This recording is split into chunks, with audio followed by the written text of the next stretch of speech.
And we wish them the best of luck. And they'll make some noise in the next couple of years when they decide to get out of the state of Wisconsin and run a couple more laps on the Grand National Circuit. Well, Doc, you're talking about the Grand National Circuit. Here is the Charles, is that Doc Riley talking? Of this class for now 2 years. I think the first guy was Doc Riley. Notice the absence of smoke. It runs on methyl alcohol, 3 turbochargers, twin stack. You're not going to see any smoke, but one thing be aware of, watch for the wheel speed of this tractor right off the starting line.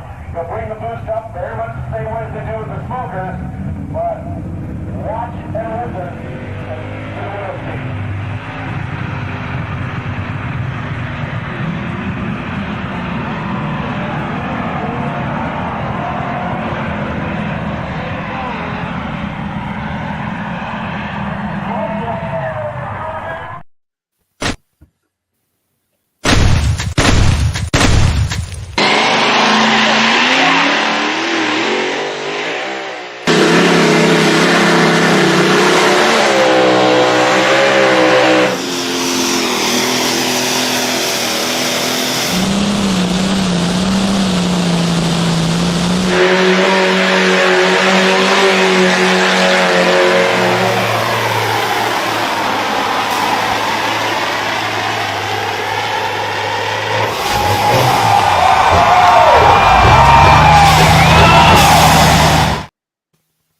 Hey guys, welcome to Let's Grow Pulling. We have Brian Connor with us tonight. That is going to be awesome. I'm in Barbados. And I just came on. Charles was going to run the show tonight, and Roos, I've stayed out of the booze today, I promise, until after the show. The last time I jumped on Let's Grow Pulling while on vacation, you guys were texting my friends telling me to get me off the show, so I behaved today. And I promise I won't text him. But no, Charles had Brian lined up, and then I got a call today. So about a month ago, I teased this big announcement at Louisville, and I talked with the people today, and I'm going to put out the Eventbrite invitation for the Puller Happy Hour this Friday or Saturday. It kind of depends when we're supposed to fly home Saturday. I might put it out Friday. I might put it out Saturday, but it'll be on the Beer Money Pulling Team page. And I just want to stress what this is has nothing to do with Louisville, and the Puller Happy Hour is not going to be on the on the Farm Show Fairgrounds. What's that called, guys? The Kentucky Expo Center. The Kentucky Fairgrounds. So what this event has nothing to do with. They really want me to stress that because quite a few phone calls were made to Mike Witt, and Mike Witt was like, "Whoa, why are all these people calling me? I don't know what's going on," and stuff like that. This group is using the stage of the National Farm Machinery Show Truck and Tractor Pull to announce this new thing to the pullers. So there's going to be a Puller Happy Hour Thursday, February 14th, the 16th. And I'm going to put out the Eventbrite, and there's room for about 300 people in the room. And they're going to make their big announcement and tell you what's coming to the sport of truck and tractor pulling. And it has nothing to do with PPL. This is just something, it's good for the whole sport, and it's intended for outlaw PPL and NTPA pullers. So again, I just really, really want to stress, do not call Mike Witt or text Mike Witt and ask him what this is about. Mike does not enjoy all those phone calls. So please don't do that to Mr. Witt, but I will put out the invitation. It's going to be for pullers who are at Louisville. So you kind of find out first what's going on with this big thing that's coming to pulling. And I promise you guys, it's something that it's going to bring more eyeballs to the sport than ever before. And it's going to be good. It's going to bring people to the sport that maybe haven't been interested as much in the past as maybe they should be. So I'm really excited for that. Before I leave though, it was so exciting to see the final round of the Pullers Championship come to fruition last night. I watched the show that you guys did. We had a ton of people watching last night, and I was joking around. This is one of the best shows we've ever had, and that's just a joke between us internally. Our numbers are awesome. They're going through the roof. Top six had to be. Top six. Thank you, Roos. I was waiting for that. But today, guys, just to see like our heroes are, I saw Jeff Hurt post asking for votes. I just saw a lot of different people posting. Donnie Reeves from California. It was really, really neat to see pullers already lobbying to vote their way into the Pullers Championship. So, Brent, you've done an amazing job with the software and everything like that. And I do want to stress that, so I got a call, and I don't know if I'm supposed to say this or not, but why wasn't Ken Venny in the top 20? People were pissed at me. I was getting text messages, how did you leave out Ken Venny? And I'm like, Ken made the top 20. We reached out to Ken. Ken said, I'm not going to be ready by the Pullers Championship or whatever. You know, some people have to farm. Some people have – we had one puller that had a wedding. And we're like, well, who would get married on the Pullers Championship weekend? That's the first thing we thought. But it makes it fun. It makes it fun. So, but again, I'm going to have all the information out for the Eventbrite coming up for the Puller Happy Hour in Louisville. It has nothing to do with Louisville. It has nothing to do with the farm show. This group is using the farm show as the stage because, as we all know, the pulling world, big eyeballs on the farm show. So, Brian Connor, it is great to have you on our show tonight. I'm in Barbados. I'm going to go hang out with my wife and my friends. Charles, take it over. Thanks, Jason. I keep refreshing my screen, Brent. Is the voting live yet? Yes. It is. Okay. Yep. All right. Do it after the show. Stay and watch because we've asked Mr. Brian Connor to join us tonight. How are you, sir? Uh-oh. You can hear us. We can't hear you. Check your settings and see what the audio microphone is set to. I'm going to be right back, guys. My food is done, so I'm going to eat. All right. I talked too much and didn't give Brian a chance to test his microphone, Charles. I'm sorry. Yeah, buddy. no, it's all good. We'll get it sorted. We'll get it figured out. You guys have a good night. Later. All right, see ya. Brian's got a great story to tell, so I'm anxious for you guys to hear it. It should be in the audio settings and see what the microphone is tuned to. Should be like, I guess I don't know what computer you're using. Realtek Array, something like that. Most of you know the story about Bad Medicine, hardcore amongst you and fandom. Have heard the legend. I was too young to see it in person in the early 1990s, but this is one of the guys that was central to that story and there's so much more today in the sport of pulling. And that's why we wanted him to be on. But while working on that tech piece, something that Brent mentioned to us off mic before we started, we told you last night the intention with the Pullers Championship voting was that we were going to have pictures of each machine with it in the balloting there. In testing that this afternoon, it's really slow. Horrible experience for you, and there's a risk that it crashes the server for us. So that's not going to be the case. That piece of the balloting will not be there. It will not appear when you go to vote. So just want you to be aware of that. It is live. I just clicked into it. I'll do it later after the program. But so something happened this weekend, did it? The Hornets' nest get kicked a little bit? Maybe just a little. Just a little bit. I'm curious. I really wanted Brian to be on because I'm curious to hear what he kind of would think about it. I don't want to get too deep into what the Ceramics had to say in their open letter to WPI. We've heard a response from Kevin Campbell.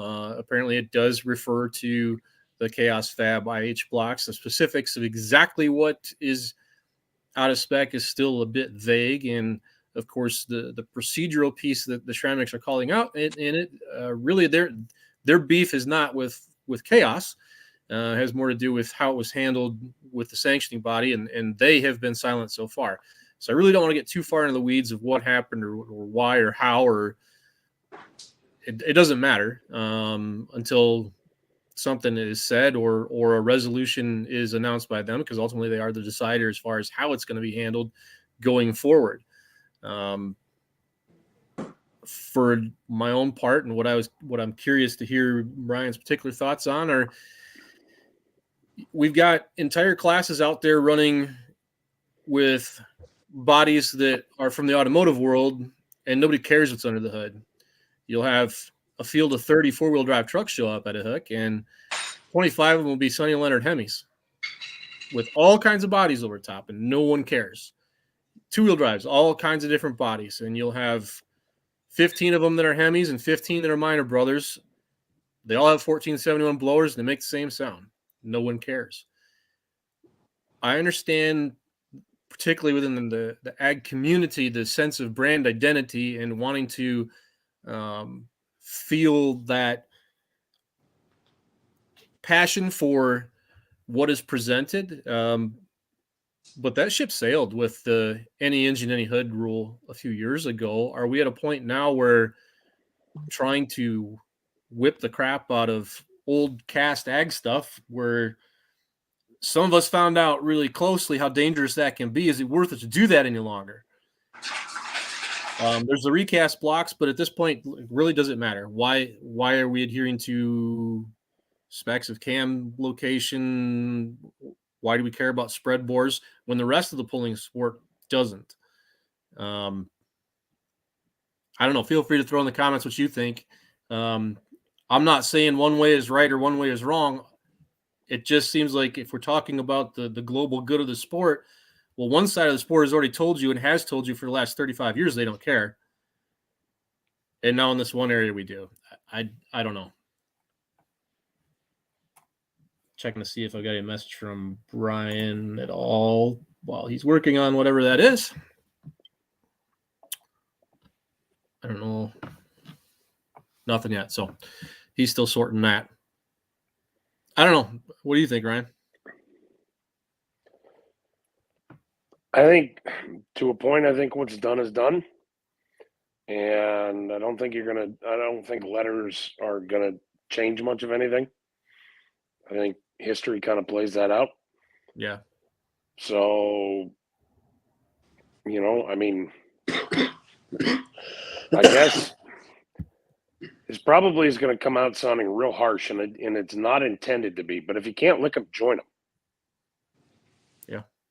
Yeah. The same rules apply to your hood and what's under it as applies to anybody else and anything else that comes out of Chaos's shop for a pro stock.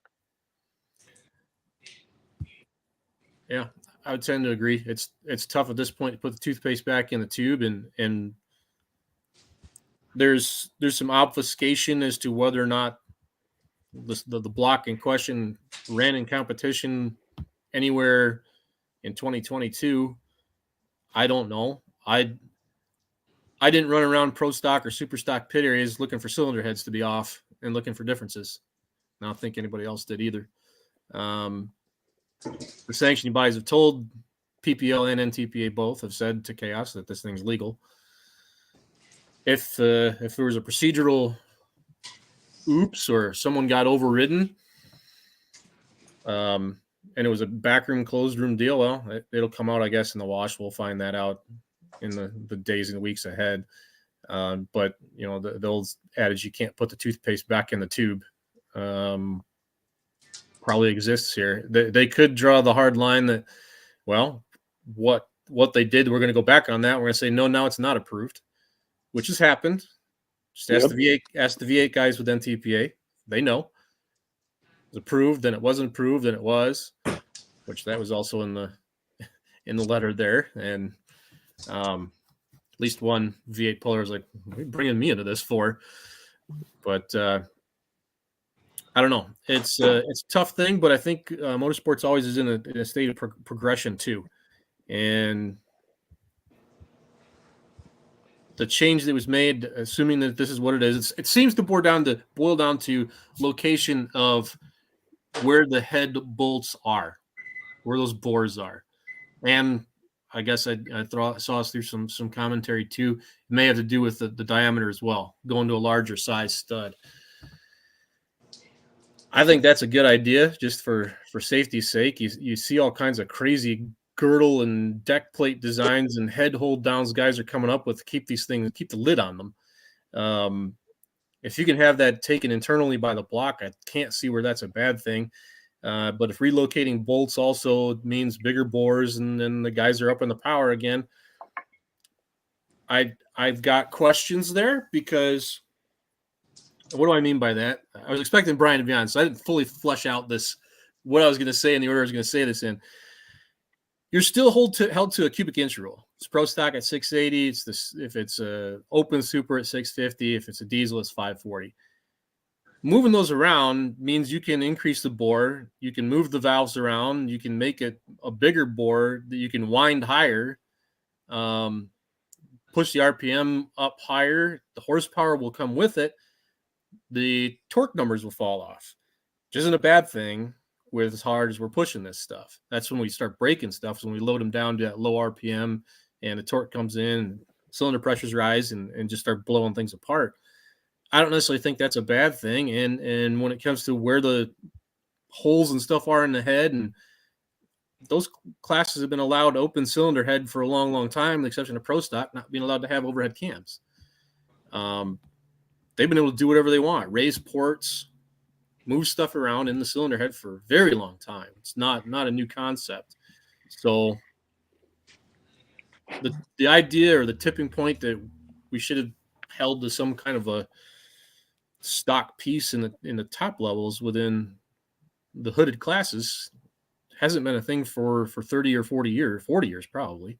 There's been talk in some of these streams and groups about billet heads appearing as far back as 83. Guys were doing it on a Bridgeport probably because there was no CNCs back then. So sticky situation, of course, and we'll get to this later. Some perspective about all of this. I certainly don't want people's feelings to be hurt over the whole thing because a lot of these threads got pretty nasty. A lot of insult slinging, which was unnecessary and uncalled for. You can agree or disagree with what the stance a particular person's taken, but that doesn't mean you have to go after them as a person. It's kind of disappointing to see that.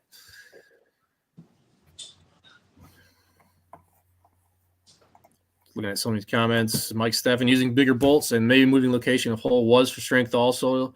If it was for safety, I say go for it. Horsepower is insane these days. I've heard reference to that as well. Guys had head designs that where ports were moved around or whatever, and it meant that head bolts were actually left out, and they just welded the hole over in order to achieve what they wanted to. I don't doubt that in times past that probably did happen. Today, maybe not so much, but Brian his internet went down.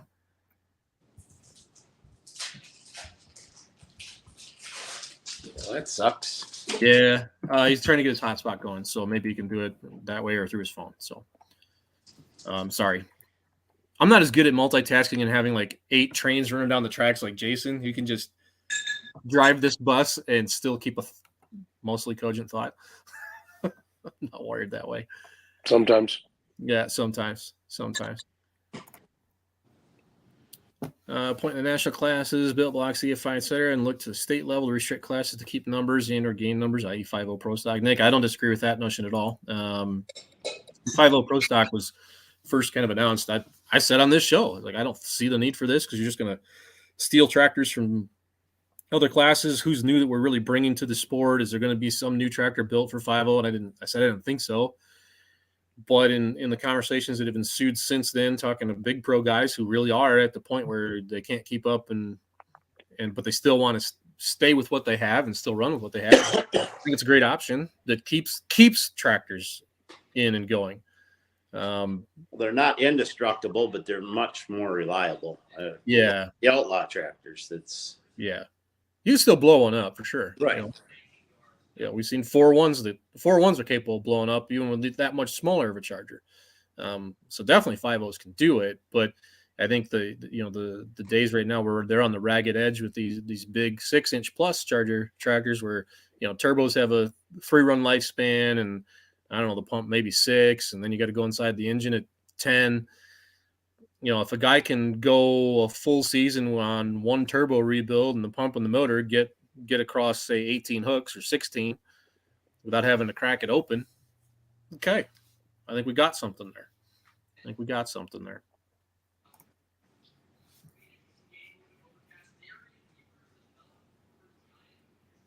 Yeah, Brent. Yeah, it sounds like it was, and I don't know. I haven't heard NTPA side of the story. These parts have to be submitted for approval. By all accounts, Kevin did that. He did what he was supposed to do. If procedures weren't followed, that's not his fault. So I don't know. Without hearing the third side of the story, I don't know where to take that. I guess is what I'm saying.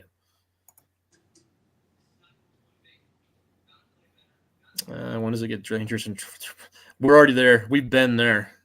Mm-hmm. We've been at that point of it being dangerous for people to be around. Do I think we're nitromethane dangerous yet? No. I don't think we're ever going to get to that point. But yeah, Well, we're I think already. we were once at that point Mhm. way back in the day when you and I were in diapers. Yeah. Yeah. That's true. There are a few guys who did. There were a handful of garden tractor guys who did. Oh, for sure, garden tractor guys were tipping some can. And yeah, there was rumors of mods who had, not crazy percentages, but had some back in the day as well. That, but back then too, the nitro racing that was going on at 100%, we're making less power than alcohol engines are making and pulling 10 years ago. So I mean, it's come a long way on both sides when it comes to that sort of thing. Yeah.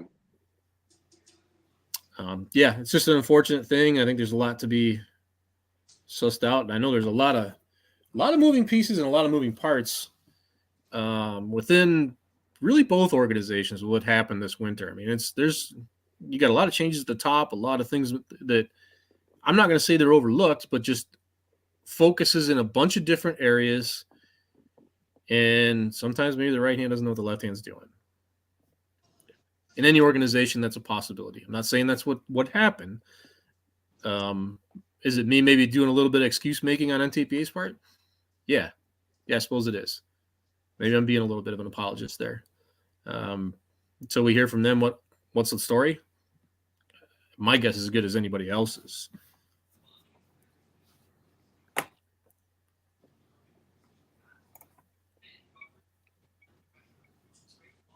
Yeah, it is supposed to be about the people and about the pullers. The pullers, I'm sure, want more input as the NTPA side, but that goes back to the agreement with WPI 30 years ago, 35 years ago. They're the decider, for better or worse. And at the end of the day, maybe you don't necessarily have an opinion that's going to be enough to sway. That's the flip side. I think on the PPL side of the ladder, you always knew who the buck stopped with, who the ultimate decider was, and still will be going forward. I think that's kind of actually a positive for the idea of a outright dictatorship in the sport. You have that ultimate accountability with one individual who's going to say yes or no, and hopefully that individual has sufficient vision to foresee the consequences of their choice. And I think in the case of John Mears anyway, I'd say he has that vision. He wouldn't have lasted this long if he didn't. So certainly a feather in his cap that he's been successful at navigating these waters pretty well. Let's try this again. Well, I'm trying it on my cell phone. I don't know what happened to That's my internet. working. Can you hear me now? I can, sir. Awesome. We can. I guess I'm Good deal. technologically challenged here. Yeah, sure. Uh-huh. Should never Sure. admit that, right? Maybe about the internet, but that's probably about where it stops. Yeah. I've never had this go down in over a year now. Unbelievable. Well, they had to sooner or later. They had to, do better than soup cans out to where you are. Now it's working. Yeah, well, we're in the middle of nowhere, that's for sure. I was just reading in the Warren Johnson book, he said he was 500 miles from where God left his boots. So that's about where we are. And you're right around the corner from that. I've been there. That's it. Yeah.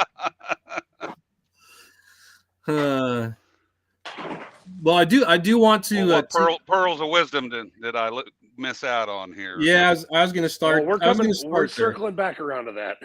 Yeah, I do want to introduce you to our viewers and kind of tell a little bit about your history and your story. But we might as well pick it up where the conversation's already at with the open letter to WPI about engine blocks from the ceramics. I'm getting a little feedback here. Okay. I'm getting a little feedback Uh, here. I need to turn volume down or something. Yeah. Either that or your echo cancellation must be on because I don't hear any echo. So Okay. Any rate, I've got my headset on. It should work. I've got it turned down a little bit now. okay. So we got into the open letter from What were you Schramix- saying? We got into the open letter from Schramix to WPI about the engine block story and kind of where, we don't know what NTPA's side of the story is, but I was kind of curious. Let me here. Yep. Do what you got to do. Let me turn off my headset.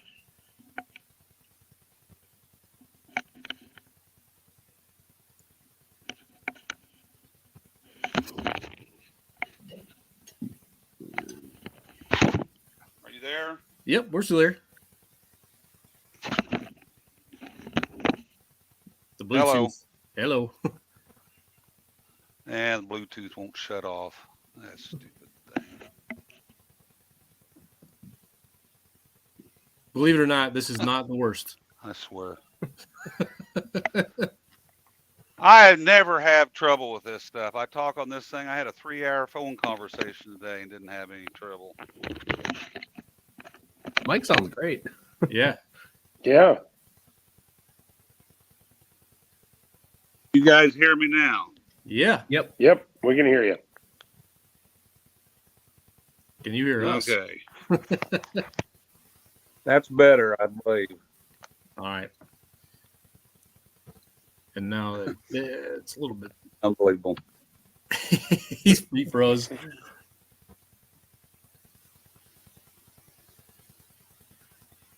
We're not winning here. We're not to the war that we had with Steve Blaygrave yet on tech, but we're getting close. It's true. Okay. Something it paused there for a minute. I don't know if I had commercial interruption or. I think we're good. We had the TV timeout. Okay. Pause for. All right, guys. Let's try this. Works for me if it works for you. All right. I'm not promising anything. No, I just your being here is good enough for us. We kind of got in a little bit on the open letter from the Schramix to WPI and a little bit about Kevin Campbell's response. Now, haven't heard NTPA's side of it, so I really don't want to get too far into the weeds of what's going on there yet. I was asking the broader question of, at this particular point, does it matter anymore about adhering to stock specs in the tractor classes when the truck guys don't care? That's a very good question. They opened themselves up to this as soon as you started allowing recast and billet blocks. So people have been doing this for years, relocating bolt holes and that. And if you go clear back to the 70s and 80s, Rich Miller, if you recall, with the Poor Loser, put a billet block inside of a shell of a stock Oliver motor that started all the rules about stock blocks and being able to swing a stock, and all the water jackets had to remain in place, blah, blah, blah, all that. If I'm old enough to remember all that stuff. You guys are probably too young, but that's where it all started, because he had access to Ken Veeney and a bunch of those guys even before he built the Ford that he came out with. And so this has been going on for a long time. And if you look at the automotive industry, you look at the car motors that have been built, they've got raised cams in them. They've got different bolt patterns for the cylinder heads. They move stuff around in order to either get the longevity better or the engineering better, to where they can get more performance out of it. So, I mean, this has been going on for a long time. And as long as, the guys that are talking about this, the big block Deere in and of itself is a much bigger problem, and would be a concern to me from an engineering and performance standpoint than moving any bolts around. So I don't understand the concern, I guess. Maybe the procedure, if I read that letter right, maybe the procedure in which it was done was a little bit disheartening for them, and maybe it should have been done differently. I don't know, but what does it mean anymore? Move a bolt here or there, as long as they're not making the motor 2 foot longer or 6 inches longer and gaining a huge advantage in that respect. I don't know. Yeah, that's perfectly fair. That's kind of the sentiment that I had as well about it. I don't know.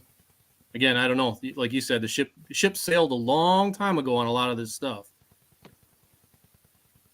So I don't know exactly. I was having trouble discerning exactly what the complaint was. I guess it was about the bolt holes, though. Am I to understand that correctly?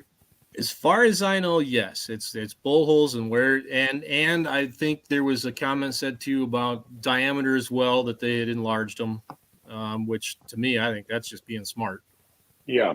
That's been being done for years and years. And if you look at the big block deer, it's all 5/8 bolts from the factory anyway, from the 531 to the 619. And that thing's like close to a 6-inch center to center bore spacing on that thing, which the John Deere motor is 5 3/8 and the International is 5.33. So in my opinion, at some point in the future, probably for a small block, could just build a generic motor. I mean, logically, that's where all this would be headed anyway, is you have a motor that is a certain length, you have certain bore spacings, whether it be the International 5.33 or the John Deere small block at 5.375, and you leave it at that, and you can build it however you want to in that respect. But my feelings on this is nothing, just a short of not the performance aspect of it, but keeping the motors together.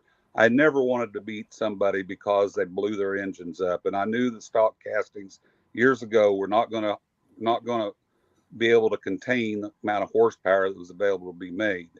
And like I said, once you opened that door and allowed them to start putting recasting blocks, making them billet, whatever you do, then it becomes almost a clean sheet of paper from an engineering standpoint to do what you think needs to be done. And it's hard to stop. Yep. Yeah. The statement I had made, you can't put the toothpaste back in the tube, so to speak. Exactly. And the Hypermax block, it's got the first ones I saw had 4 bolts in them. So they already, in the main, so they already had bolts moved around because the original 2 were not in the original spot. Plus they had extra ones. They let that go. So, I mean, this has been going on. I don't know what year the Hyper block got approved even for sure, but I was in Texas at that time, I'm pretty sure. But it's been at least 15 years. I think you're about right. Mid 2000s sometime, I seem to remember. Yeah, you'd kind of gotten away from the sport for a few years, so that brings up a fair point. Let's do that for those who have our viewers tonight who are unfamiliar with Brian Connor and your history in the sport. How did you get started doing this stuff? Well, my father's one that's guilty of that, so followed him Yeah, around. and before I let you go, I've got questions about a story I heard about him too. But you tell yours first, and then we'll get back to his and a certain 1206. 1206. Well, you may be asking a question that I can't answer or don't have the answer to, but we'll go ahead. I started helping him in the shop about what time I was like a latchkey kid on his back every minute because I wanted to hang out with my dad because he's always at the shop or driving trucks or doing that. So I started helping him at going to the shop by the time I was 4 years old. Time I was 7, he was widening rims and I was grinding the welds down in the shop. And by the time I was 8 years old, I got my first tool kit from him that he'd taken in on trade for somebody that owed him money by tearing down a couple of old flathead Continental engines for him. And that's what he'd started with 101 Massey's, and we pulled with those until 1972. We sold that and built the Flying Farmall in 73, which I was born in 60, so the math's easy. I was 13. We brought it out in 74, so I was 14 years old.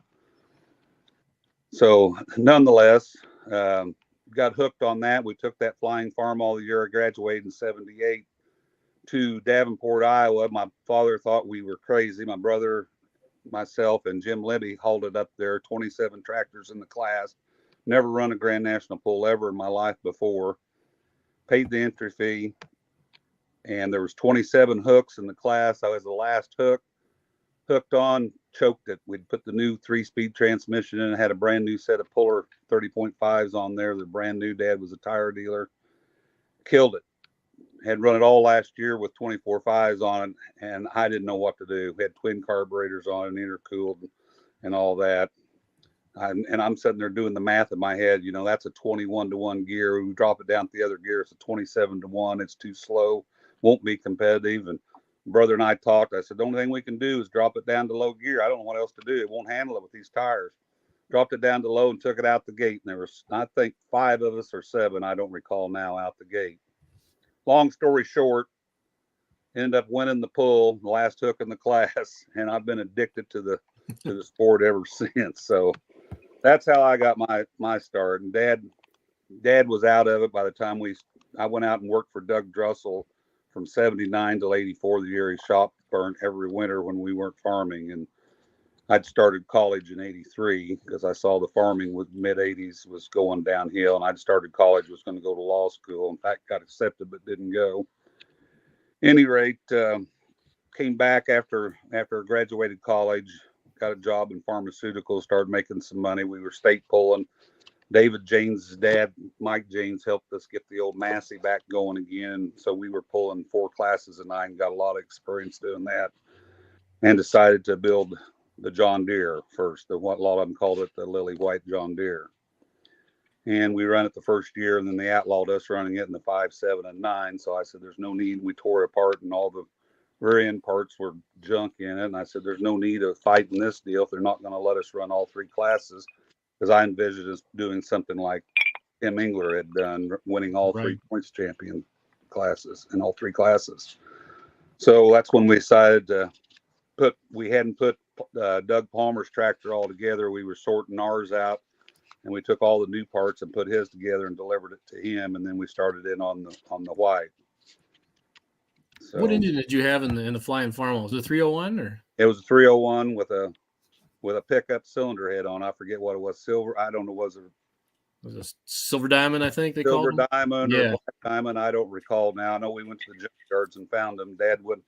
I thought we ought to be using an 806, but Dad wouldn't spend the money. He said, if you want to pay for it. And he thought it was a better head, and it actually, I guess, was. But doing the truck head thing even back then. What's that? Doing the truck head thing even back then. We were, yes. So I think I got off topic here. What was the question again? No, you're all over it. No, you're right on. Rolling right through the history of the tractors, and with the John Deere particularly, we can get into what the white became, but how much of that tractor really informed what the white became as far as everything that went into it? Everything was. It was the first 3-charger, 2-stage alcohol tractor ever built. I basically took all the engineering from it, went into the white, and just stepped up, but proved all my theories. Took the top 3 turbos basically off of the Lagarde and the Al Cook and those guys' setups from back in the day, and upgraded them in size and efficiencies. Used all my background and that I'd learned with Doug Drussel and all the books that he'd given me and all the turbochargers books and all the stuff. I was like hungry for information when I was in college, so I spent more time in the library looking up scientific stuff than I did studying sometimes. So nonetheless, used all that technology. It was 558 cubic inch. Brent Long built the cylinder head for us, but it had the 3 chargers on there. And Brent thought I was absolutely nuts when we did that. He was running 3 T04s on his, and I talked him into putting a T18A90. Well, what was it we put on that at that time?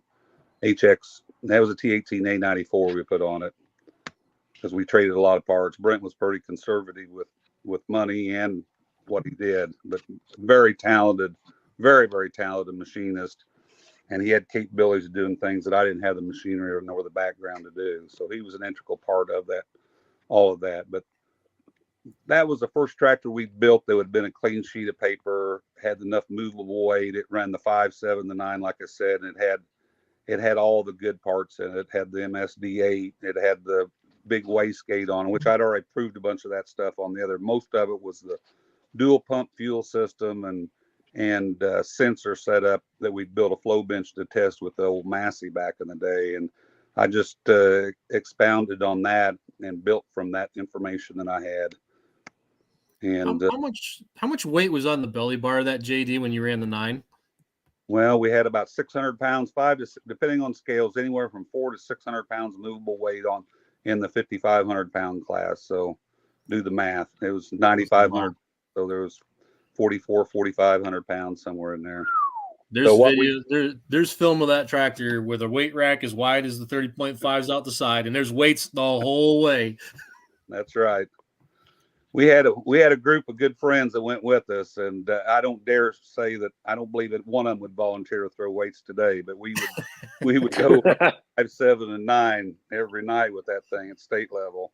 Then we decided we got good enough. We went to play with the big boys. Went out to Columbus, Ohio, and then to Bowling Green, and then I don't recall what the other one was. It was another Grand National pull that NTPA had. That was Alpha Gamma Rho put on. I can't remember. I was in Alpha Gamma Rho, so it was one I wanted to go to. I think it was in Indiana.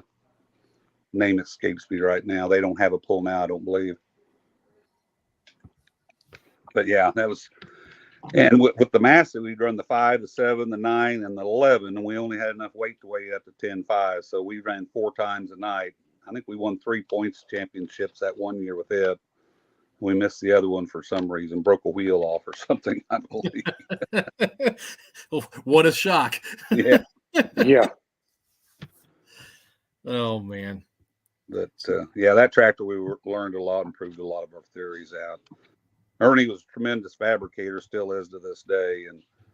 And together, his weaknesses were my strengths and my weaknesses were his strengths. So we made a pretty good team at that time. So all that studying and learning. What you mentioned the Massey, we kind of skipped over that one. I've always been curious too. There was actually 2 Masseys, right? Started out as a 203 Massey, which was a very rare tractor. I wish I'd never cut it up. There was only about, I don't know, 12 or 1,500 of those tractors built, if that. And it was a 203G. My father paid $1,000 for it. I only ever found it, and it was complete and nice. Actually ran. My neighbor and I went up there and picked it up, and we had it out there at Doug Drussel's, was converting it to overhead valve at the time, and I think it was 84 when his shop burnt. And we had the fiberglass hood made for it at that time, so we had a replica of the 203 sheet metal on the thing, and I think in '86 we put the 3505 sheet metal on it. Gotcha. Built that in a little bitty shop, and Ernie's tremendous with doing sheet metal work, and we did that. Me and him rolled all that sheet metal out on a little sheet metal brake that he'd found in Milan, where I live now. In fact, he found it in the basement of somebody's building that they had, and he bought it for like $400. We built rollers and that so we could roll stuff with it. And that sheet metal's still on that tractor to this day, and the only shortcoming on it is the side shields that we bought the sheet metal for a little or nothing because it had streaks down the middle of it because it was factory drops or seconds. We got it for a little or nothing, but it still looks nice yet to this day. Where is that tractor now? Mike Novinger owns it. I believe Cody Agent's buying it now. That's what I'd heard last. But it's at Mike's place, Mike Novinger's. He run it for a while, and there's a bunch of parts at Ernie's, I guess, yet, from what Cody had told me. Because he came up here and looked at it. Cody kind of has a thing for those old pulling tractors, doesn't he? I don't know what you call him, a collector, a jockey, or I don't know what you'd call him. I don't know either. But if he ever opens up a museum, it's gonna be a hell of a good tour. Oh, yeah. I asked him the other night, we were talking. I said, "How many pulling tractors, you think you got there now?" He says, "I don't know, 40 to 60." Good Lord! Gotta be kidding me. He's got a nose for finding this stuff. And that's just pulling tractors. That's not all the other stuff that's passed through his fingers. That's right. That man's touched some pretty rare iron over the years. He had the only high clearance 826 that was ever built, I believe. And he 826 or 1026? I think it was a hydro. Were they 826s or not? I think it was a 1026 because I think it just sold at an almond auction. Okay, we went up to New Yeah, York that or could be. someplace, I believe. At any rate, it had been converted over to a gear tractor, and he went and got the hydrostat part center section out of a fence row and had to pay the guy some ungodly amount of money for it. But he got it, so the guy put it all back together. And there's a YouTube video on it he directed me to, and I watched it. He said, "Damn it," he said, "I did all that work and they never even mentioned my name."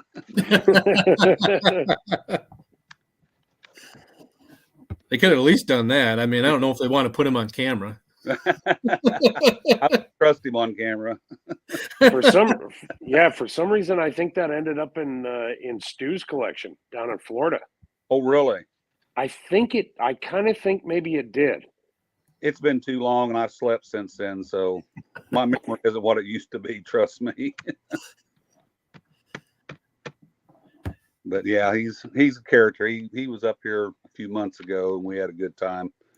We'd actually went over to see Bryce Terry, and he got to go over there and look at it because back when Bryce was having trouble, we couldn't figure out what was going on. We finally got that figured out, and then it decided to throw the connection rods out of it after we got it fixed. Yeah, that was hard to watch. I was there for that.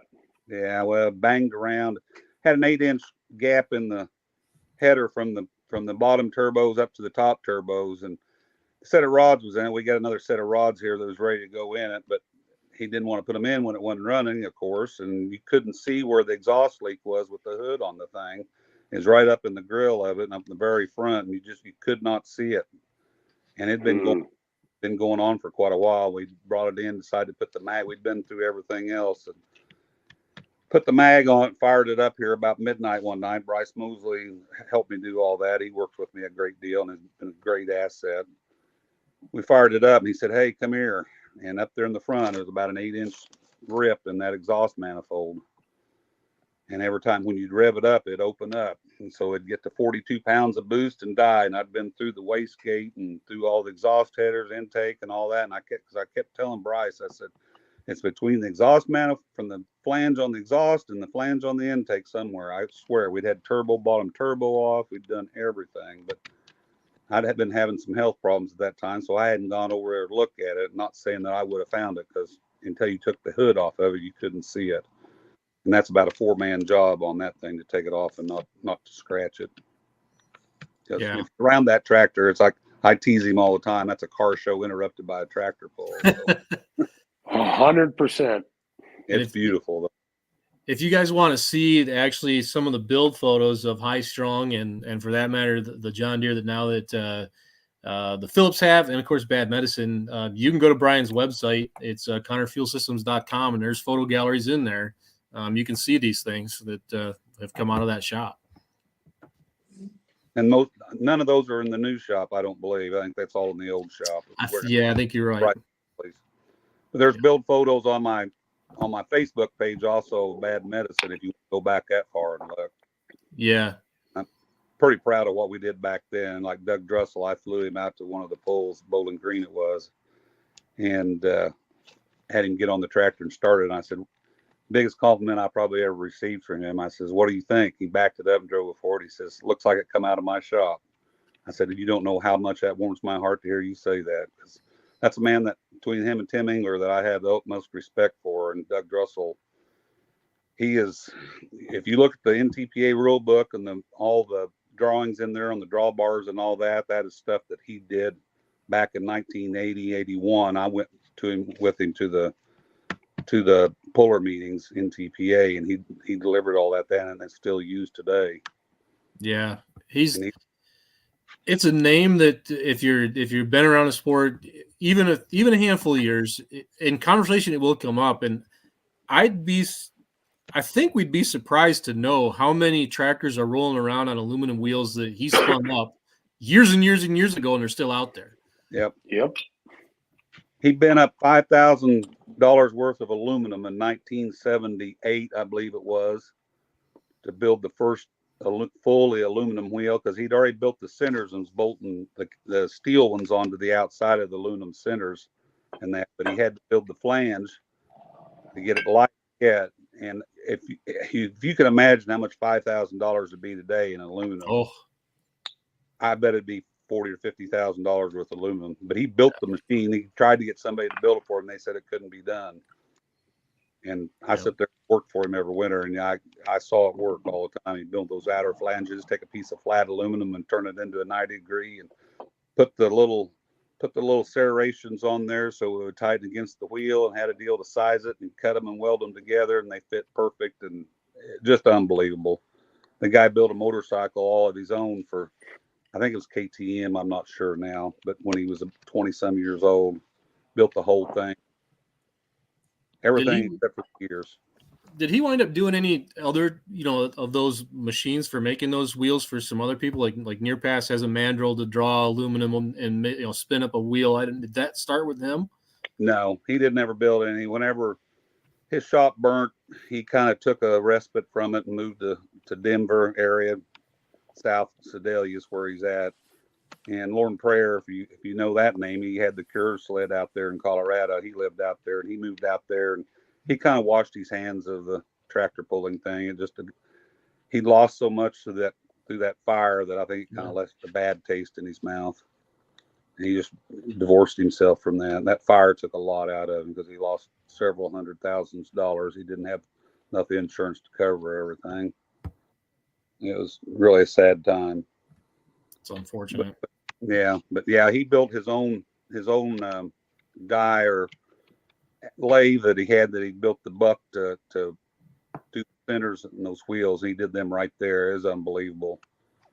I got to see some stuff I probably never got to see if I wouldn't have worked with him. We went out to Boeing, and he had connections out there, and got to go through all the heat treat processes and all that. The stuff that I learned is just unbelievable. I got to see where they made the nose cones for the 747s, and they had press brakes that were, 6 foot across, 4 of them in a 200 by 200 room that came down and that stamped the nose cones out when they made them.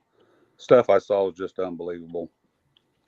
Furnace braze stuff. We took a block out there and bored it, and they put it in a vacuum chamber and furnace brazed. That didn't work out, but it was interesting nonetheless. It's worth the price of admission.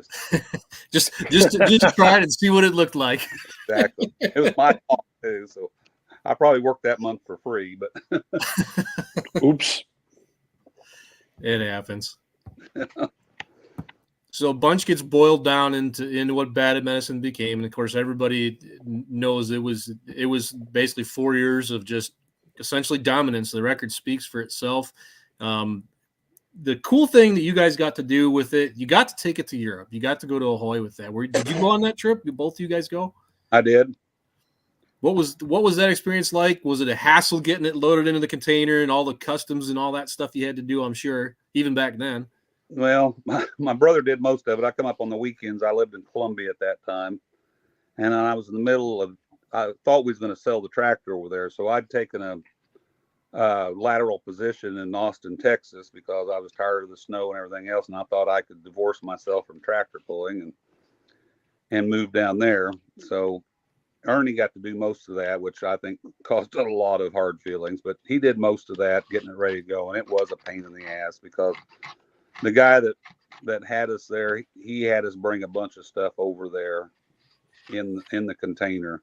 And that was a real mess to get it all in there and get it locked down so it wouldn't move around. I did find video of one of the passes. I think usually when you go over there for that, you get to make at least a couple anyway. And at the end of this video, there's something you're going to see on the screen that I've never seen anywhere ever, and probably has never happened again since. I'll put this up there, and then let's see if you guys pick up on it. Share screen.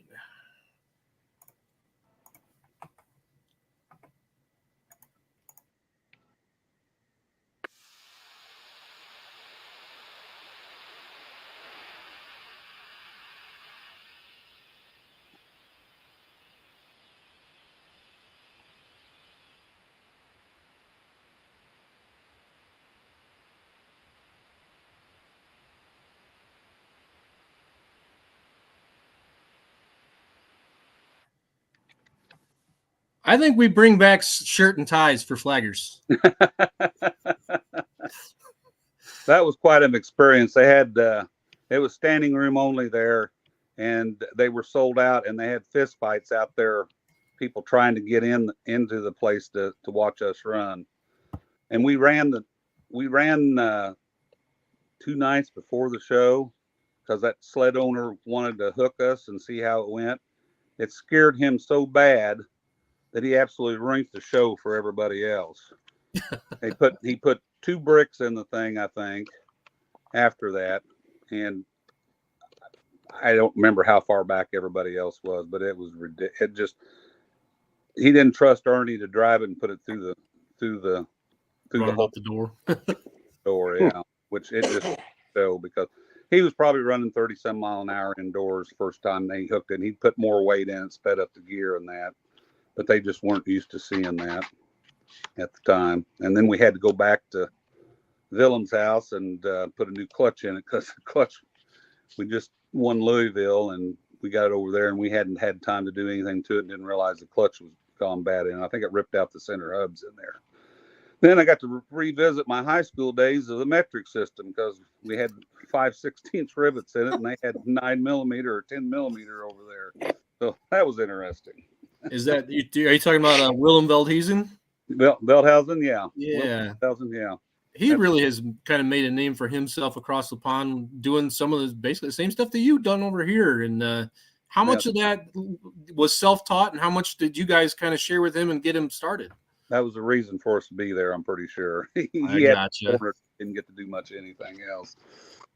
We were there for, I think, 9 days, and he pretty much had our attention the whole time. And then when we had to put a clutch in it, that was even better for him.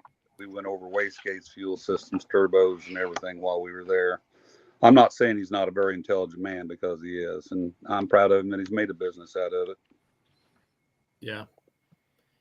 So you stepped away from the sport post-bad medicine, got away from everything, went to Texas. But before you left, were you already doing some of the stuff that you came back to the sport to do, or did that all come later? No, I was already doing a little bit of fuel system work and that, and I was in an advisory position with some of my buddies out there. But as far as building much, I wasn't building much except for a few fuel systems here and there, and a couple of waste gates and some other stuff like that. But I wasn't doing it full time. I was a pharmaceutical rep for 20 years, and that sustained me pretty good. And then I think I have to go back to that Waylon Jennings song. Women have been my problem ever since I figured out they weren't men. So I've given away a couple of farms that way, I think. It's a club several of us belong to. Sorry to say. So you moved back to Missouri, and now here we are again. Went through a really bad divorce, so I was really down on my luck, and I came back here, and Bryce Mosley was kind enough to offer me his shop to work out of, and I started re-business. I actually went to work for Ernie for a little bit, but that didn't work out, didn't pan out like I thought it would. And so started working in Bryce Mosley's shop.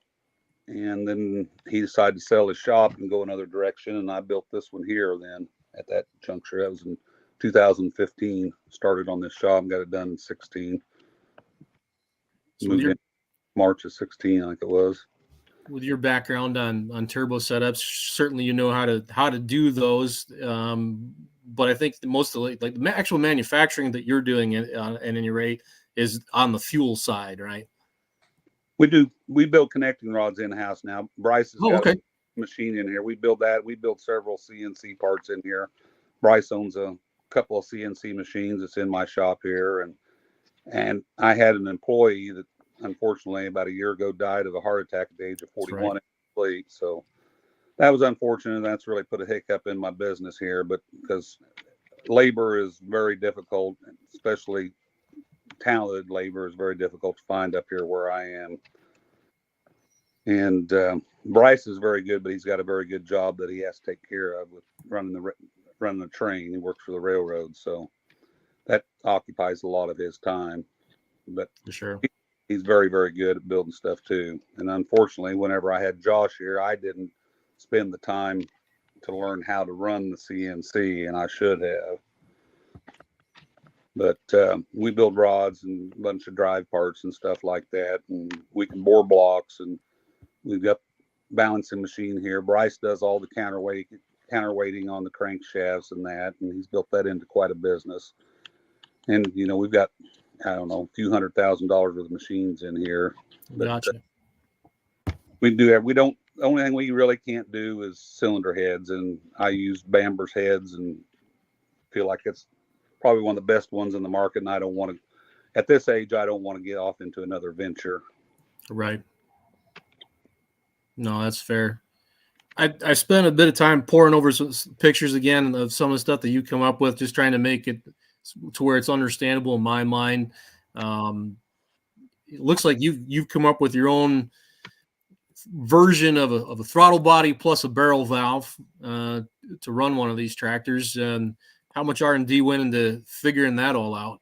Oh, it's really nothing. We used a propane one back in the day, and that got so expensive that it was cheaper at that time to just go ahead and build my own. And I didn't like the way everybody else was building theirs. I wanted them with ball bearings in them. So, and then bigger shafts and thicker throttle plates in them, because I wanted to engineer all the problems out that I'd seen in the past. And Right. that just came out of necessity. Basically, all that did. Fuel pumps, I've got my own fuel pumps that we use now, and the amount of fuel we put in these tractors now just blows my mind. We're putting close to 30 gallon a minute in these 505 cubic. Yeah, That's a lot. yeah, It is. it's unbelievable. If you told me that, for instance, Bad Medicine, I still got flow charts on it, and about 18 at 70 pounds of boost or whatever, it was only about about 18 gallon a minute at the most back then. And that's with 654 cubic inch. Yeah. And you're doing the higher number at the smaller cube, right? You're Right. talking light super, so 504. Right, 504 cubic inch. Yeah. We're bumping right there 29 to 30 gallon all the time now. And I got 3 tractors that are doing that. But the problem with all that's putting the power to the ground, and we're still working on that. We're not making as smooth of runs as some of those other guys are out there. I think we've got the horsepower, but I don't believe we can hard to make as smooth as runs as some of the other teams are doing out there. And I probably need to back them down a little bit. Yeah. And my motors want to turn too hard. That's the problem I have. And a lot of the other builders out there don't seem to have that problem. And I haven't figured out why. I've tried 100 different things, but whenever your motor's with a 4.5 or 4 3/4 stroke will go over 8,000 so easily, it's just a lot of weight to be throwing around. And Right. you get something like Bryce's that had rod bushings put in the small ends of, and you turn it over 8,000, and it just won't take it. They're 3 years old, and that was the end of that. So,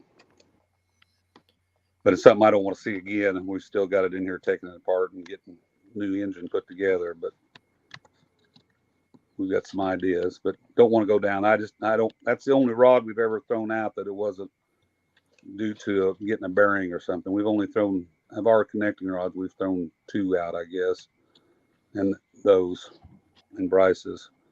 But it's not a feeling you ever want to experience again. No.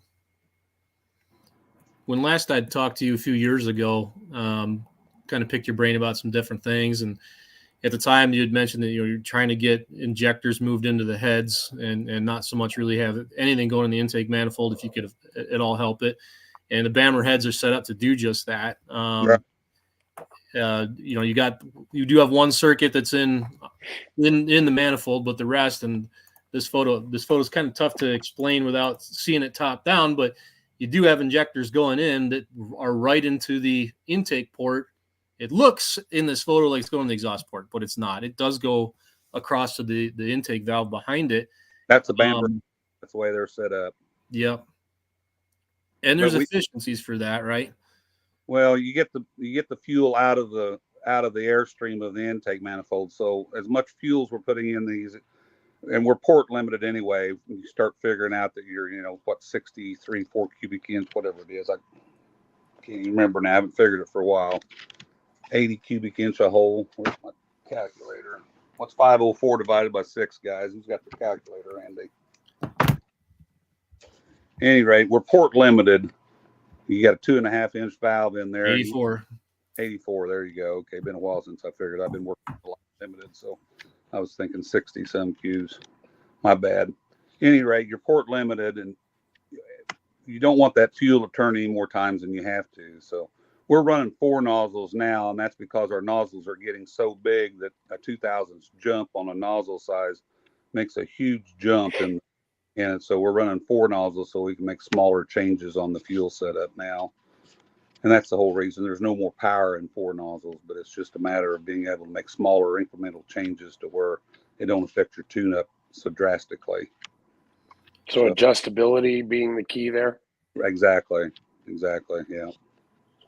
Do you foresee a time of trying something like doing a direct injection into the cylinder? I mean, I got 3 cars in my driveway and only one's a diesel, but all of them are direct injection. Exactly. Interesting concept. I worked on back in the 70s when I was still a teenager. I'd like to go back and redo that, but nonetheless, one of the guys that I talked to on the phone was running a diesel injection pump, a pair of them on a 302 Chevy, on the Bonneville salt flats. But it wasn't direct injection. It was timed. It was in the intake port. And I'd already read quite a bit of stuff about the direct injection. The problem with it on an alcohol motor is getting something that can handle the volume, the sheer volume, and handle that kind of through any kind of an injector. I won't say that you can't get a good portion of it through an injector that you could direct inject like that, and maybe start the ignition process, the flame kernel with that, a little bit of spark in there. And there's some study, there's some cars out there that run that, and they use a stratosphere type of injection now. And if you study on that, you'll see what I'm talking about. But it's something that could be done. Whether the sport will justify the cost, I don't know. Yeah, and that was actually the kind of next thing I was curious about is the concept of introducing EFI really across the board and trying to make that work. And I think you exactly hit the nail on the head. You're looking at a total pool of maybe 40 guys who could spend the money to develop it, but why? Exactly. And the problem with electronic fuel injection, even with injectors that are available today, getting the injector location where you want it because of real estate problems is a real factor in doing that. I mean, you can't place them where you need to place them because of the sheer size of them. Yeah. And those guys don't understand how hard we load these things either. I've got a good friend that's in the drag racing world, and he's got a good friend of his that does electronic fuel injection. He's actually been here at my shop. I won't drop names or anything, but we had that very exact same conversation, and he agreed with me that you'll never make the horsepower with electronic fuel injection that you can make with mechanical. Now, can you extend your oil changes and make it idle and transition better? Sure. But ultimate horsepower, no. I think the tuning side, again, we're still talking about the same pool of whatever it is, 50 to 60 guys doing it, but you don't see the popping and banging. If you got a class of 12 alcohol tractors, 20 years ago, 2 of them would struggle to even get lit, and you just don't have that anymore. The only time you see somebody struggle is when it's brand new and they're just kind of getting those early data log runs to figure out where they are.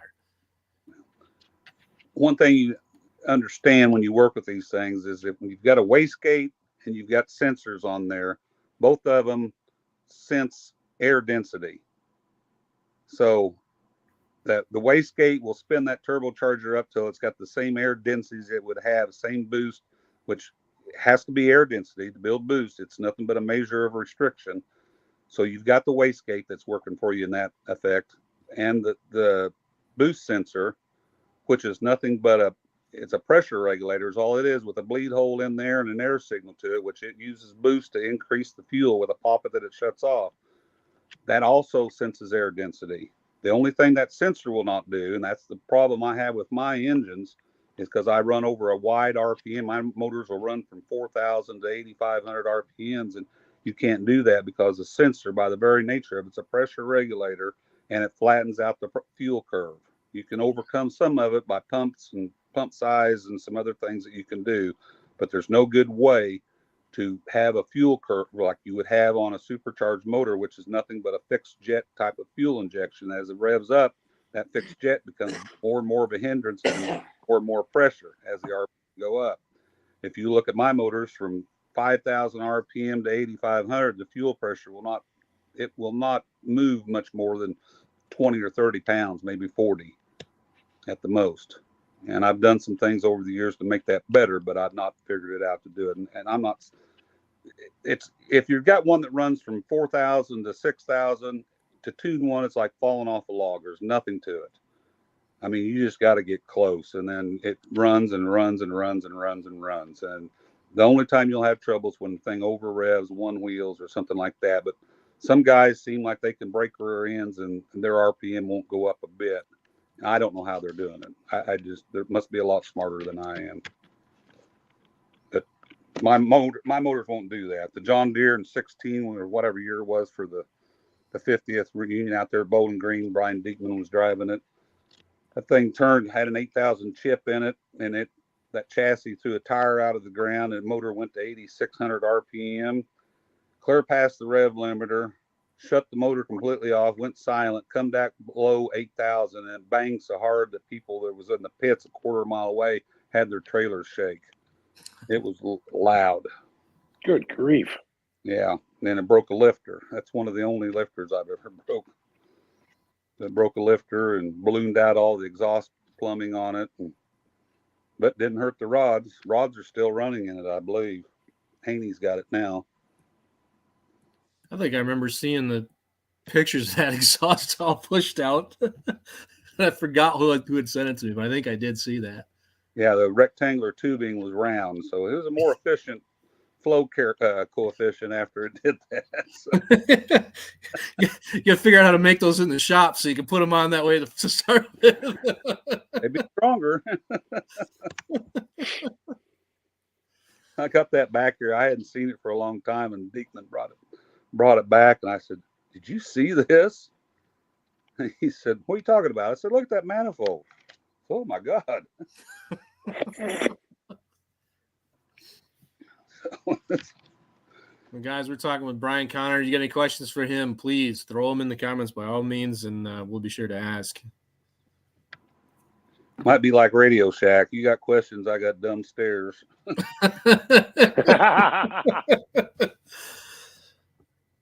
People don't even remember Charles. Radio Shack. That's Hey, probably Charles, Yeah, should we ask him for a Gerboss story? yeah. Give Yes, we give should. us one good one, because you know he's listening, and he Oh, yeah, can't listen. yell at you and in his own defense. Yeah, Give us a good one. I can't do that to him. He we can. brought the trailer out to Bowling Green and let us stay in it and parked it right next to the tractor. I can't. That's okay. You don't have to. We will. We'll take the heat for that, because he's never provided logic for me, and he's only done it for Charles once. He's a hell of a guy. Let me tell you. Yes, I got he no is. respect for that I guy. love that man dearly. Yeah, I call him the tractor whisperer because he knows every bit of history that's involved in tractor pulling, going back way farther than I think he is old. So I don't know how he does it. I can't do We it. We don't know either. He But we're remembers thankful stuff. for it. Yeah, he remembers stuff I can't. My head gets too loaded full of crap. He called Danny Dean up on the anniversary date of 40 some years. Danny Dean didn't even know what he was talking about. He did share that one with. I said, "What are you talking about?" He says, "That's the year you took the thing down there to Lagod and got everything put on there and either brought it back or dropped it off. One of the two. I don't recall." That was just that was recent, wasn't it? Yeah, he Yeah. just put it there. I'd read it on Facebook, and he called me at Christmas time there, and we were talking. I said, "How in the hell do you remember that shit?" He said, "Danny Dean had the same thing. I called him up and on that very day, he didn't have a clue what I was talking about." Yeah, that's Andy for you. He's a character. I told him the other day, I says, "You've got more energy than three of me. I swear." I said, "You just don't slow down." He's always doing something. He's on a ride or going to a show or doing something. He must just not stop. Always cooking something. I asked him how many grills he had now. He said, "I've actually cut back on my grills." He said, "I bought a Traeger." I said, I was surprised when I looked through your arsenal that you didn't already own one of them. I said, I bought one of those about 5 years ago. And I said, best thing I ever bought. He's got to still have over 20. I think so. I'll bet he does. He wouldn't answer. He's probably ashamed. For maybe his wife was listening. Probably had some hid that she don't know anything about. I don't think there's many secrets between him and Lisa. No, she's No, I don't either. yeah, too. I think she's got him figured out pretty well. Yeah. She's pretty accommodating from what I can see. Well, it's Andy. Yes, she is. And that's why we love her. Yep, no doubt. I said, you get away with shit that no other man should.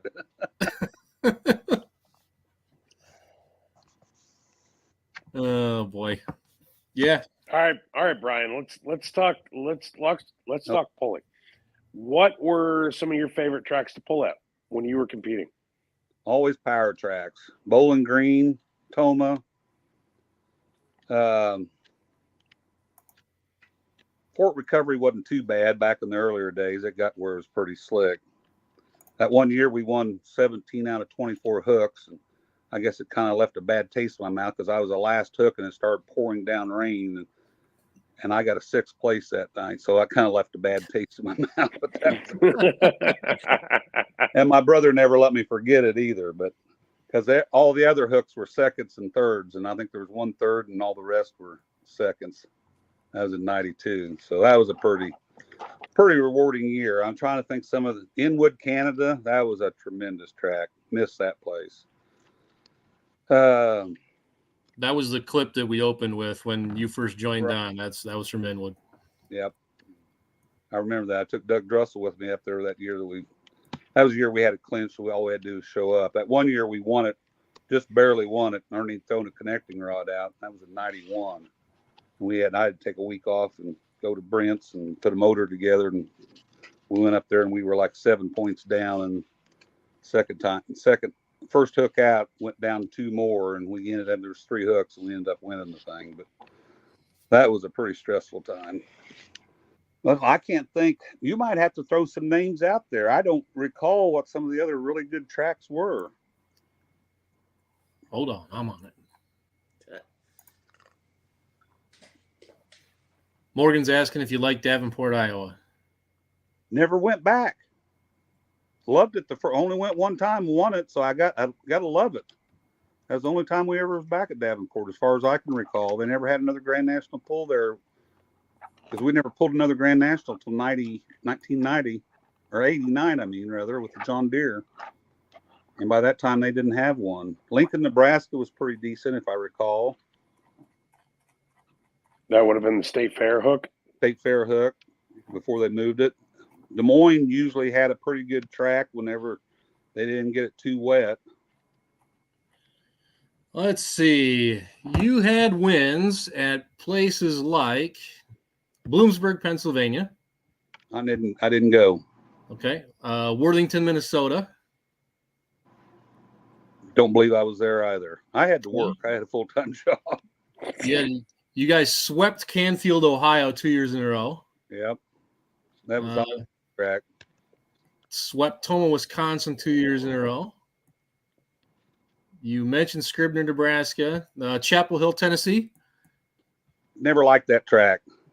Never liked it. Even though we won there, I never liked it. It was too, and a lot of it, I've got a bad emotional connection with it, with my buddy being thrown off the tractor and dying from that, Gene Donaldson. But the track was rough and had hard and soft spots in it, and it was always a violent track, and it wasn't a power track. So I wasn't my favorite. That's all I'll say. I've seen old video of Macon, Missouri. I've never been there. I don't know what you think of that place. Didn't like it either. It was the same thing. It was built for low horsepower tractors, so that the people that ran there could do better. And we eventually learned how to overcome it, but it was a challenge. Yeah. An inconsistent track, and it wasn't a power track. What did you think of the New England tracks, like Hamburg, New York, Conocook, New Hampshire, St. Hyacinthe, Quebec? You guys did well at all 3 of those. Those were all good tracks. I didn't go to any of those. I never got to make the East Coast tour. Never got a chance to do that because I always had to work. I only had 3 weeks vacation at that time, so most of the time I had a week off from Christmas to New Year's, and I spent it at Brent Long's working on the engine, building spare parts, and every weekend up there at Greencastle working on the tractor. And the other weekends, I'd take one day at a time to go to the tractor pull. So my time was limited to what I could do. I couldn't take the long trips. That's fair. Des Moines, Iowa is another one on your Grand National win record. I like that one a lot whenever, like I said, if they didn't get the track too wet. That was the only time. It was a kind of a gumbo track back in the day, and it was a power track. I like that. In fact, John Deere made a 7-second run, if I remember right, in 1989 there, 300 feet. Fastest run that he had ever recorded there. And that was back in the days before race sleds. Yeah, that's right. Wow. Yeah, that's Wow. moving. Yeah. That's moving. He said it was like 2 seconds faster or 3 seconds faster than anybody, even including the Mons, had ever made. I wasn't there for that one either because I'd changed jobs at 80. Let's see, no, I hadn't changed jobs yet. But at any rate, I wasn't there. Wow. How about Elkhorn, Wisconsin? Any memories there? Yeah, I run out of bounds with the 460 there because I broke the differential off. Damn it, Colton. Why did you ask?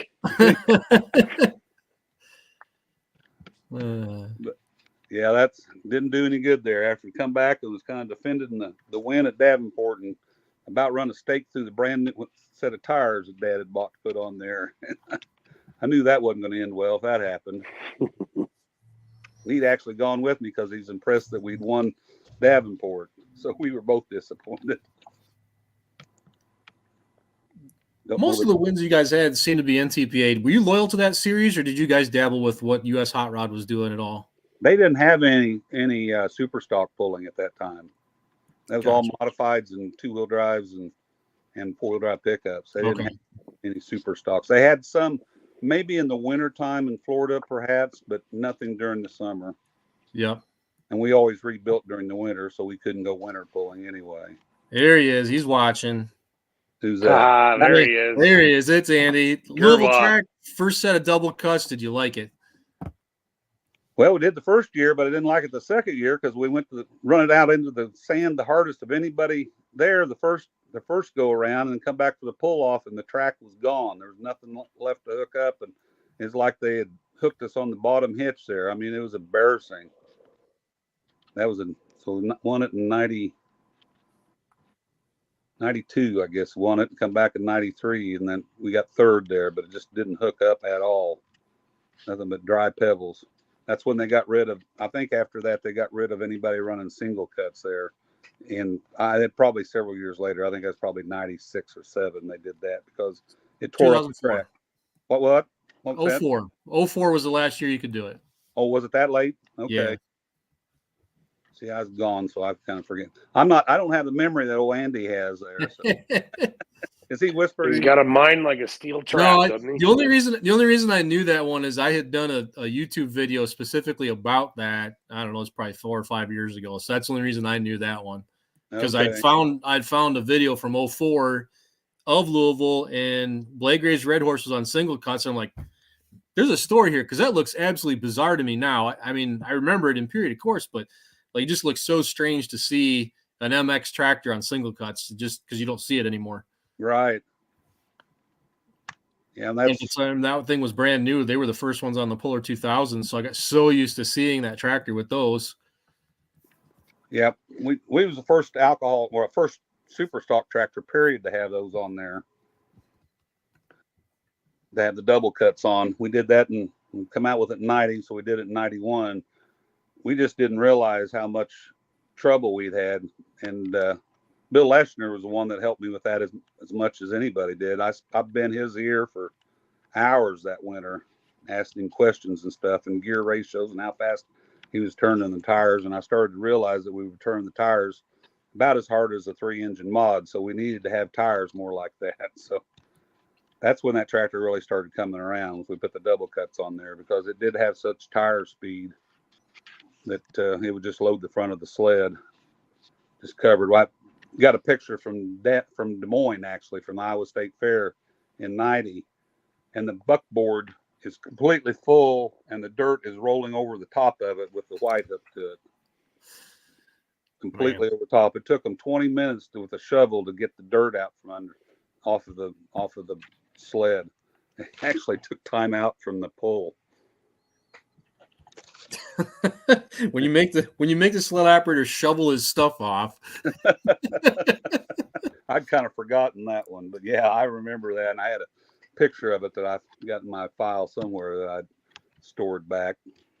I think we just learned something about sled design and why there's flaps all over the buckboards now the way that they are. I think there might be a name attached to that. Yeah, that's the Connor rule. Yeah, they called us the Controversy Brothers back in the day. So Rob, that brings up kind of another question that you kind of touched on. Who are the competitors that taught you the most? Either by, sitting BSing by the campfire or in the pit or on the track. Who taught you guys the most? As far as John Deere tractors, Warren Rock probably. I asked him a million questions before we built that John Deere, and he helped me a lot with rear ends and gear ratios and planetary problems and everything he'd had. He was not ashamed to help me with that, and he did. The wealth of information. Don't really know the other guys. Just watching them after you start beating them, they don't want to share much information. But No, I suspect not. Probably 5,000-pound guys. But Esden Lane back in the day, I watched and studied him. He was still is to this day, probably one of the smoothest operators out there. And that was the thing I was trying to get into my brother's head all the time. How you had to be smooth on the clutch and driving it and keep the steering wheel straight and not turn the wheels and all that. So, I mean, I just watched the runs that he made. I learned a tremendous amount from him because whatever line he took, you probably ought to be paying attention. And the way he'd leave the line and not blow the tires off and straight down the track, he's hard to beat. He could have 300 horse less than somebody else and still beat him. Danny Dean was always a good one to watch and emulate, but probably back in the early 90s, late 80s, early 90s, when we was doing all this, watched the mod guys more than anything.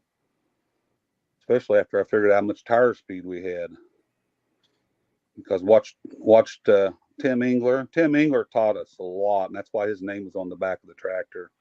All the questions about everything, drive line, drive train, how to set up the transmission, how to make things that weren't breakable. I remember we twisted an input shaft on that, and he says, if I can't build an input shaft that won't twist for a friggin' super stock, he says, this one's free.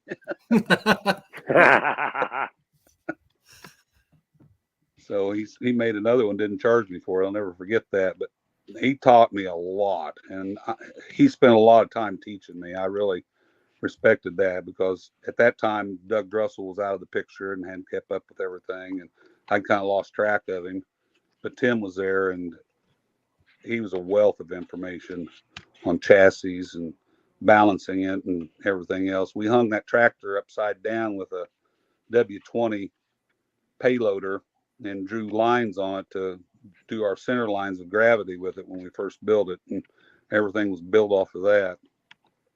There, people drove by out there in that little shop that we built it in, and saw that tractor hanging by its rear wheels upside down. I probably didn't know what to think about that. I think it's a testament, though, to just the level that you've always operated at and surrounded yourself with people who could think at that level too. It wasn't just spitball all the time. You had engineering principles going into this, so much of what you guys accomplished and still are. Well, I mean, like I've said back in the past and still follow that philosophy, is that I don't mind copying somebody if there's good sound principles behind why I'm doing it. But I wouldn't just blindly go follow somebody. I mean, it's like when we built that Caterpillar and we put external brakes on. We was the first one to have external brakes on there. So everybody rushed out and thought that was a secret to our success and started putting brakes on the wheels. Well, what they didn't realize is we didn't have any brake pinions inside that rear end housing. So we had no place to put brakes. And so actually they're not near as good a brakes as having them on a brake pinion shaft on a cast tractor. So that's the kind of thing that I never have understood, why people just blindly follow what somebody else is doing. And I'd like to pride myself on thinking that I've never done that. I think in a lot of respects, and I don't think you'd get much argument about it. You guys you certainly blazed the trail for yourself. You know, just finally got enough money to do what I wanted to do. Hey, Then Charles Colton asked a really interesting question. The bottom one there. Yeah, I think so. Tillman 88 to 55 class. What was your thoughts as an Alki tractor chasing down the diesels and Kevin Lynn's Ford was on a tear that year?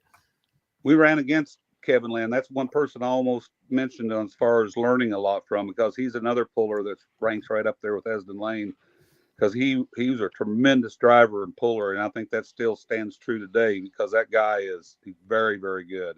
He always gets the most out of his equipment regardless of the situation that he's put in.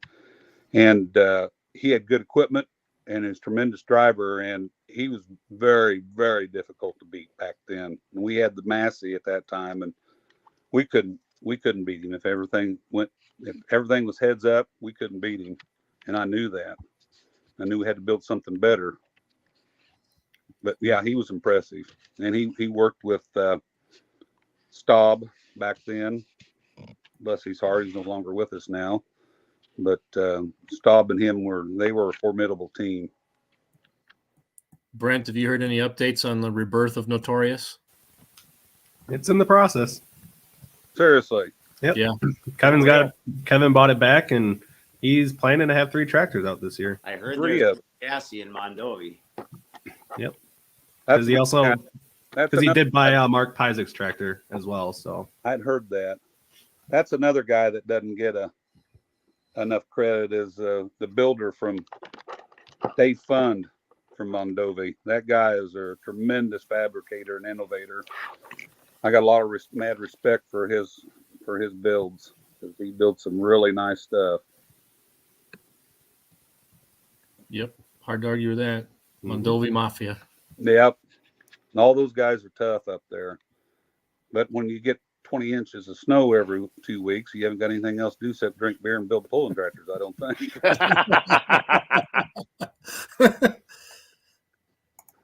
Shane, I was curious if you'd ever climb back in the seat of something again.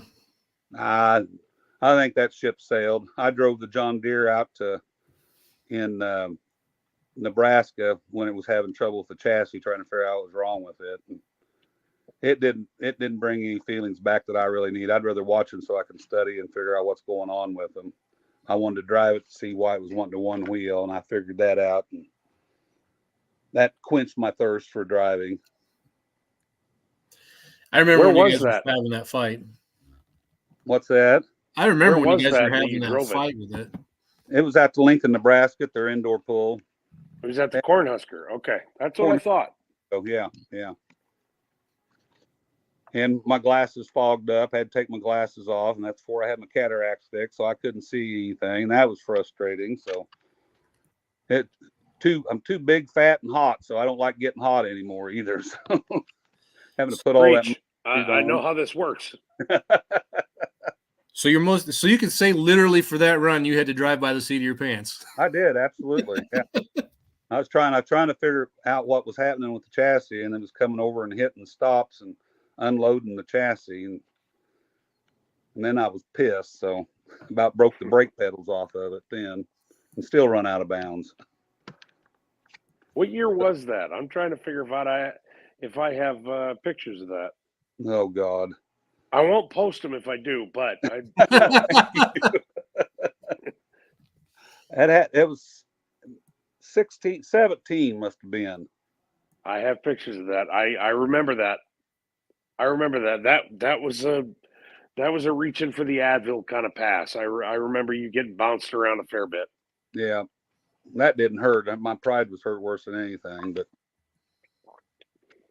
it's over revved and one wheeled and went one direction first, then went the other direction, and that's when we changed differentials and changed some stuff in the chassis and got it better. I've never fixed it. I don't know if it's fixed now or not. I haven't seen it, so I had some ideas what was going on there, but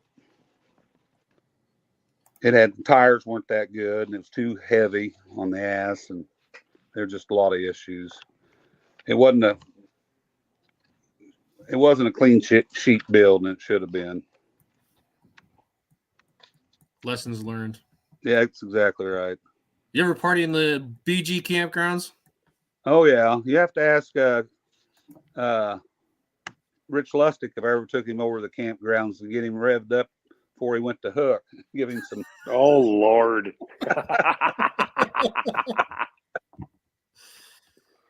I said, here's the red line you're looking for, buddy. Do it again, Sam. Mantha. Oh boy, yeah, we're gonna that'll come up. That'll get asked. Yeah, because we run into Rich once in a while. Do you really? Yeah. Oh yeah, Let me grab once in a another while. And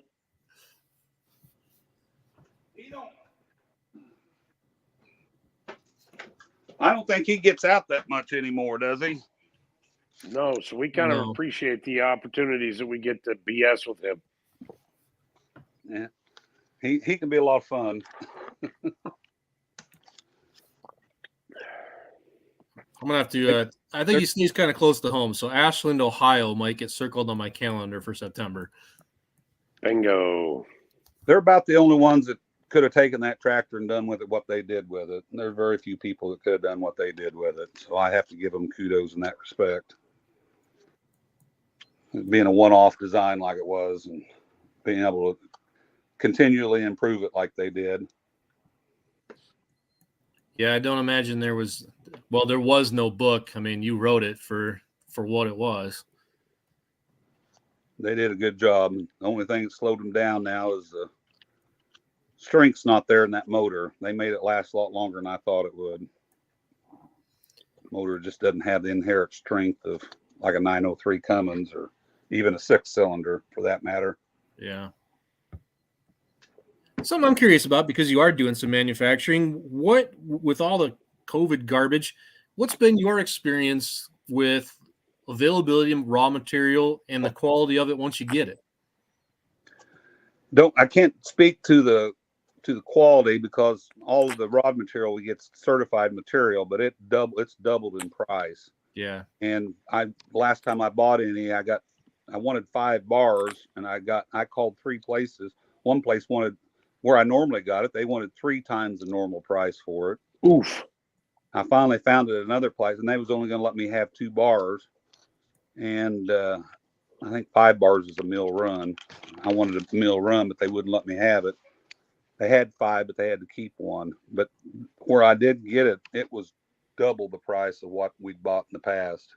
Oh. So I had to go up on the price of connecting the rods because of that. And Yeah. rod bolts have gone up. It's just material's almost impossible to get now. In some kinds, and most of it I was fortunate enough that I was able to buy it ahead of time. Yeah.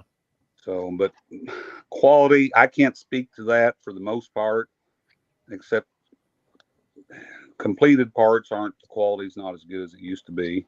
Doesn't look like.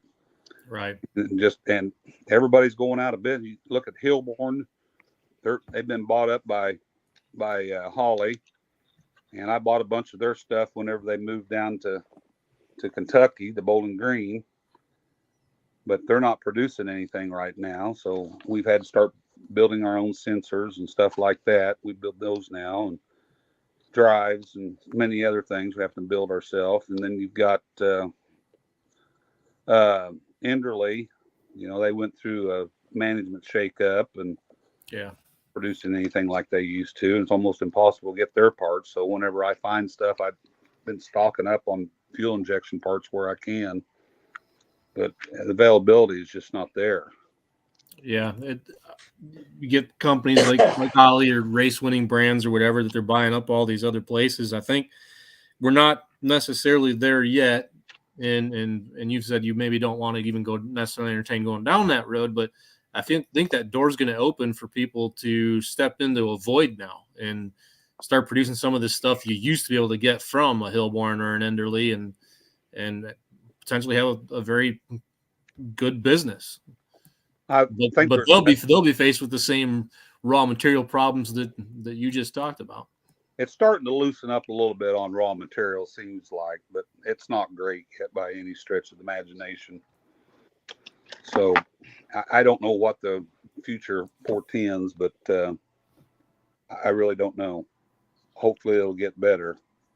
But I haven't taken on any new work in the last year since my employee died, and I'm still a year behind, looks like. So Yeah.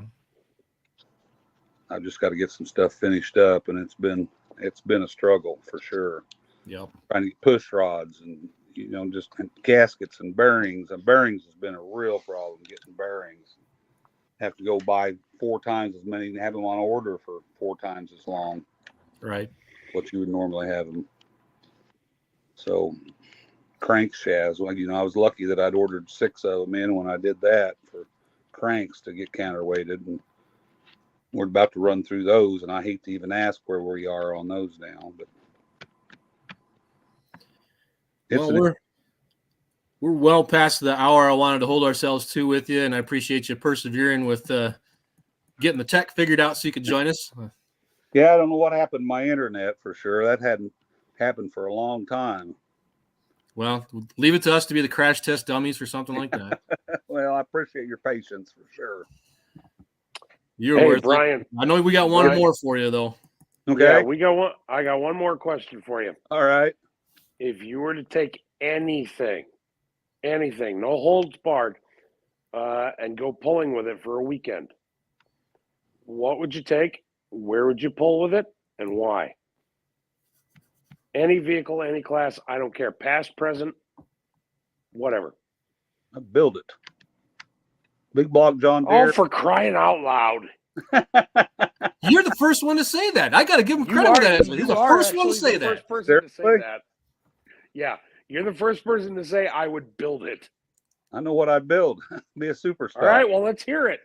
Big block John Deere with a short stroke, big bore, 4 Pro Stock turbos on it, about a 60 gallon a minute pump, and about a 12-to-1 gear turning 7,500 RPM with Mitas tires on it. And the front end weighing Dear 55. God. So what I just heard was I need to win the lottery because I need to see that built. I got to see this happen. Yes. Uh-huh. It'd be I love different. it. But that big block Well, Deere, nothing that compares to it. I mean, I started building one in 1995 after we sold Bad Medicine and decided it was too big of a project for me to take on and do from Texas. And I wasn't ready to leave Texas at that juncture. But, So what kind of sheet metal would it wear? I'm not a green lover, so I'd probably put something else on it. I'm not sure I wouldn't do the. That's a good question. I'd probably do a blown up Kubota sheet metal on it. Good for you, man. Yeah. You've been around Bryce Terry too long. Got to be different, man. Just got to be I different. love it. I absolutely love it. Awesome. I'd have to check the sheet metal. It'd take somebody with pretty good talent to build it, but it can be done. There's some people out there doing some good stuff. Yeah, Oh, yeah. there's some talent. Look at Ace. I mean, that guy didn't do sheet Mhm. metal 10 years ago, and look what he's building now. Oh yeah. No, Mike Stinson is doing some amazing things. Absolutely, that guy's a craftsman, no doubt about it. I have to run Oh, against 100%. these friggin' chassis every weekend. So he built some good stuff. Yes, he does. That Brad Bowen, I think, too, used to work for him, and he's putting out some Mhm. nice stuff too. I Yeah. don't know that guy at all, but Yeah, he doesn't publicize it. You kind of got to have him on Facebook to see what he's up to, but it's beautiful. it is. Hmm. I got some friends that know him personally, and they kind of keep me abreast of what he's doing, what he's building. But yeah, like I said, I'm not in love with the color green, and John Deere especially. So don't like some of their corporate shenanigans, if you will. But I do like that big block Deere. And it wouldn't be Always overhead awesome. cam. It'd be push rod too. There you go. Easier to work on. Yeah. But Space for stuff and angles and things. yeah, I think 7,500 horse isn't out of the question, maybe 8. I think if there's one guy who could do it, it'd be you. Just have to Uh-huh. have the Pretty bankroll to much. make it happen. Yep, you just got to have strong enough parts in it. That's the thing. Awesome. It shows that when you start doing performance analysis with some of the software I got, it says it can be done with 500 cubes. You can make over 6,000 horsepower, but I'm not ever going to put one on the dyno to find out. Educate anybody else. Or if you do, let somebody else run it while you're outside. Yeah, Yes, yes. put some distance. Wearing a helmet. I'd look like one of those special need kids with my helmet on in the room, wouldn't I?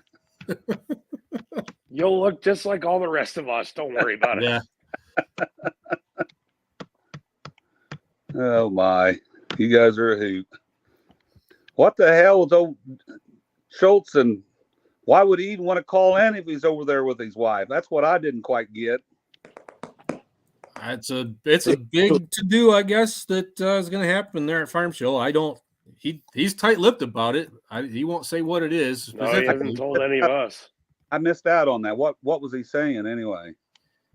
I guess No, I didn't. I heard that he was talking about some kind of a party or something there. Wasn't it? Yeah, and I guess Yeah. at this party there's an announcement coming that is sounds like pretty significant for the sport, but no one knows what it is unless you've signed one of the NDAs that has been signed. Interesting.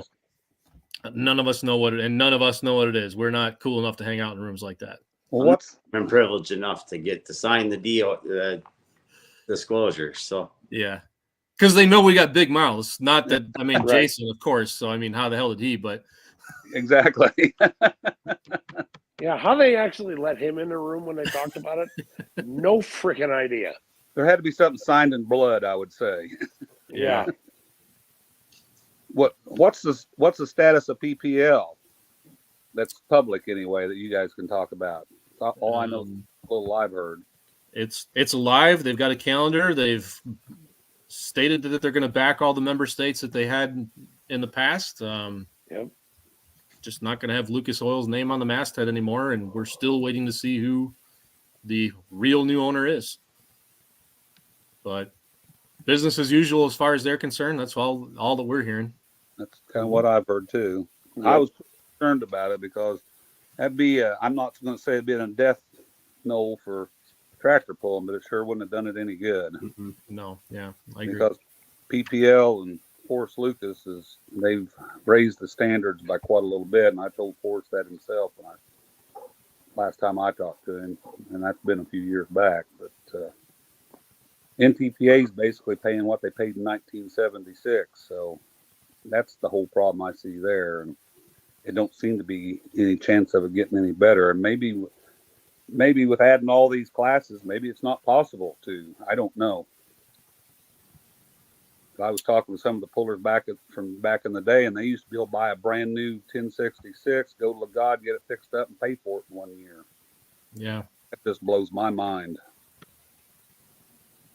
Yeah, totally different world now. We Mm-hmm. spent about $120,000 to $130,000 in 1989 and 90 to build Bad Medicine. That was an ungodly amount of money for me. Yeah. I think with all the controversy, so to speak, with things this weekend, I think the comment I saw that at least made me laugh and maybe die a little bit inside because of the truth behind the humor was from Marty Chandler when he said, "This is serious business. After all, there's hundreds of dollars at stake." Exactly. I saw that too. I kind of chuckled. He was smart enough to get out of it for a lot of them did, probably. Yeah. I don't know. It's very difficult to justify what people do. And that's what you worry about because, those with the money, they've got other options on things that they can do with their time and money. And those that can really afford it, I mean, they've got a lot of options and probably a lot of other interests. And it's a lot of work to do anymore. Yeah. I've got mad respect for those that do pursue it and stay with it as long as they do. I kind of wonder if we won't see a shift in terms of model from, it seems like here in the U.S., a lot of pullers, there's a lone wolf mentality Whereas the Europeans, you'll have teams of 10, 20 guys, and there's 4 or 5 different drivers for tractor, but because there has to be to make it go. And we had that camaraderie back in the 90s. We had people helping us as show up and help and work. I don't see anybody having that anymore. I don't know what it is. I don't know whether it's a work ethic problem with today's society or our kids or those that are coming up. But I mean, it kind of reminds me of that George Jones song of who's going to fill their shoes, because we're not building young pullers unless they are in a pulling family to come and take this thing over. Yeah. I think we've got a tremendous product to sell and to view, but not having people there that want to take it over and do the work that it takes to do it is a real concern. Seems like a lot of people, if they can't do it on an iPhone and push a button, they don't want to do it. Yeah. And there's a lot of people too. I feel like, culturally they want the glory of being the man in the crash helmet themselves. They don't want to be the guy who checks the tire pressure and moves the cone back there, not realizing that that's just as important of a job. Exactly. Yep. It's like I was talking about pulling from 5,000 to 11.2 back in the day. You couldn't find 5 people to help you if you paid them $20 an hour. I don't think, to help you throw weights like that today. Yeah. I don't know if anybody would do it. Of course, I wouldn't. I'm too old and fat. But The only place in the world there's that many guys throwing that many plates around on a consistent basis is an antique pull. yeah, Because they're a special kind of crazy, and I love them for it. I get out and watch some of those because what I've been told, I like some of what they build because their innovation is just, it amazes me how they recast parts and build stuff and that. And I talked to several of them when I was at the Cornhuskers last time, and it's kind of interesting. And the kind of horsepower and the amount of cubic inch they get out of some of those things. I like that innovation, if you will. Yeah, there's definitely a lot of hand massage stuff going on in the antique world. Right. People call them paint dryers, and it pisses me off. They deserve better. Well, I like the ones that run fast. I do kind of favor those, I guess. But 2-cylinder John Deere's don't do too much for me.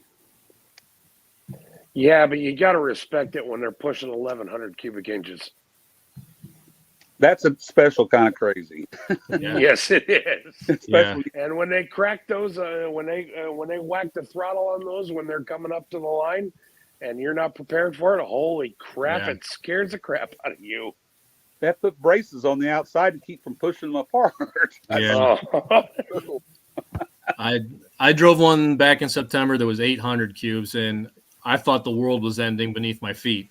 Seriously? Oh, it's a rush, and I can't imagine what one of Rammel's new ones that's over 1,100's like. It's insane. That They're nuts. what's the guy down here in Missouri that builds those things? God, I can't think of his name right now. I got a friend that's really good friends with him. He's got that machine you can walk into, and he builds those. Not Wilson's. God dang it. They say the memory's the second thing going. I can't remember what the first is. Good Lord. At any rate, he builds those heads and the blocks and all that stuff for those John Deeres, and it's incredible. Get the machine he stands up inside of to build parts with. Builds that kit to hold those blocks together, the bolts under the bottom of them and on the sides, I think. It's not Murphy's, is it? Yeah, exactly. Yeah. Yeah, exactly who Yeah. it is. I got a friend of mine who's really close friends with him, grew up with him, so he has him do some stuff. He's got a tremendous machine shop. Yeah, they really got a lot. They've gone pretty far into the kit world. Like you can one-stop shop a pretty decent antique with them. Yeah. I can't believe how much stuff we've got west of the Mississippi now. You got Harts down here. They're only about 90 miles from me. They've got like 12 CNC machines. And just the amount of people that have invested in the sport's unreal. Yeah. That are doing stuff. Murphy's and then them. And Brent Long's still doing some stuff. And I don't know how much. And I haven't talked to Brent for a few months, but A little bit here and there, as far as I hear. I haven't seen him out in a while myself, but yeah, he had some health issues, I think. I think he's got those all resolved. But that whole group of us, we're all getting older. I mean, the Max Simpson, he's gone now. Hard to believe that whole generation of pullers is getting that old. Yeah. Kind of puts things into perspective, and actually that's kind of my final thought for tonight. Everything that happened over the weekend, lots of drama, whatever, and some feelings got hurt. But what I would say about all of that, and my thought on it is triggered by the passing of Dwayne Edwards this morning. He was an announcer from South Ohio, did a lot in Indiana, and I never had the privilege of meeting Dwayne in person, but I certainly had heard him through video a lot, and we had exchanged messages over the years. And one of the things we'd said we wanted to do was to get together and do a show. We're not going to get that chance, but the stories I hear from the people who did know him and did get to meet him, sharing stories is what Dwayne was all about, and trying to bring a little bit of brightness into everybody's life and remind them of the fun of why we're here and why we're doing this. I think at every single event, if you don't take at least one pass off as a driver, probably not a track official, don't do that. As a driver, a fan, an announcer, whatever your role is, take one run off and just look around and remind yourself that we get to do this. And we get to do it with a bunch of people who are like-minded and love doing it. Oh yeah. If Dwayne teaches us anything, it's that. Make sure you do that. And Brian, before we let you go, Yes, sir. the Pullers Championship is coming up in May. We'd love to have you there as a guest. Well, Please give it a thought. I will. I'll consider it. I don't think I'm going to have any customers going, but I'm behind. That's the problem, and I've got to get caught up. I'm gonna have people disown me, and they'll be on here cursing me if I don't get that stuff out. Hey, if you skip that one weekend, that 2 days, 3 days to come out and hang with us, we will stick up for you come hell or high water. I appreciate that. You guys put on a tremendous show. I was a little, I didn't understand what happened to the crowd there last year. That's something I don't understand. You guys put a tremendous amount of effort into that and put on a good show. And what's your thoughts on that? Now I've got you here together that I can ask you about it. I think we learned some lessons, some things we kind of did right and some things we did wrong. I think, and we've talked about this internally, so I guess I don't mind sharing it because I was probably guilty of it. We probably figured that we're going to put on this big show and the concept is so great. And we're going to do just this awesome hook. And we're going to get the adoration of the masses because we showed up, and we learned that's not true. Nope. But PPL had a show there later on, and they didn't have a crowd there either. Yeah. I don't think they had as good a crowd as what you guys did. I think we got to change our tactic a little bit. But I mean, are they over? Has that poll been over?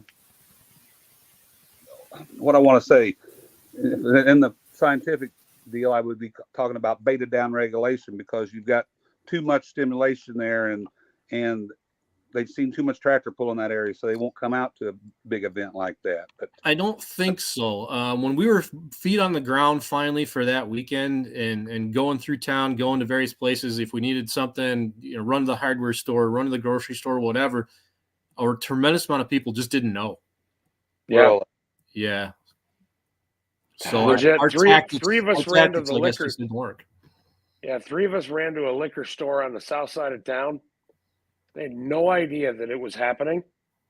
You gotta be kidding me. Somehow or another, we managed to sell them on a sponsorship that night. Yes, we did. Yeah, they wanted. Yeah, but it was Thursday night. We go in there.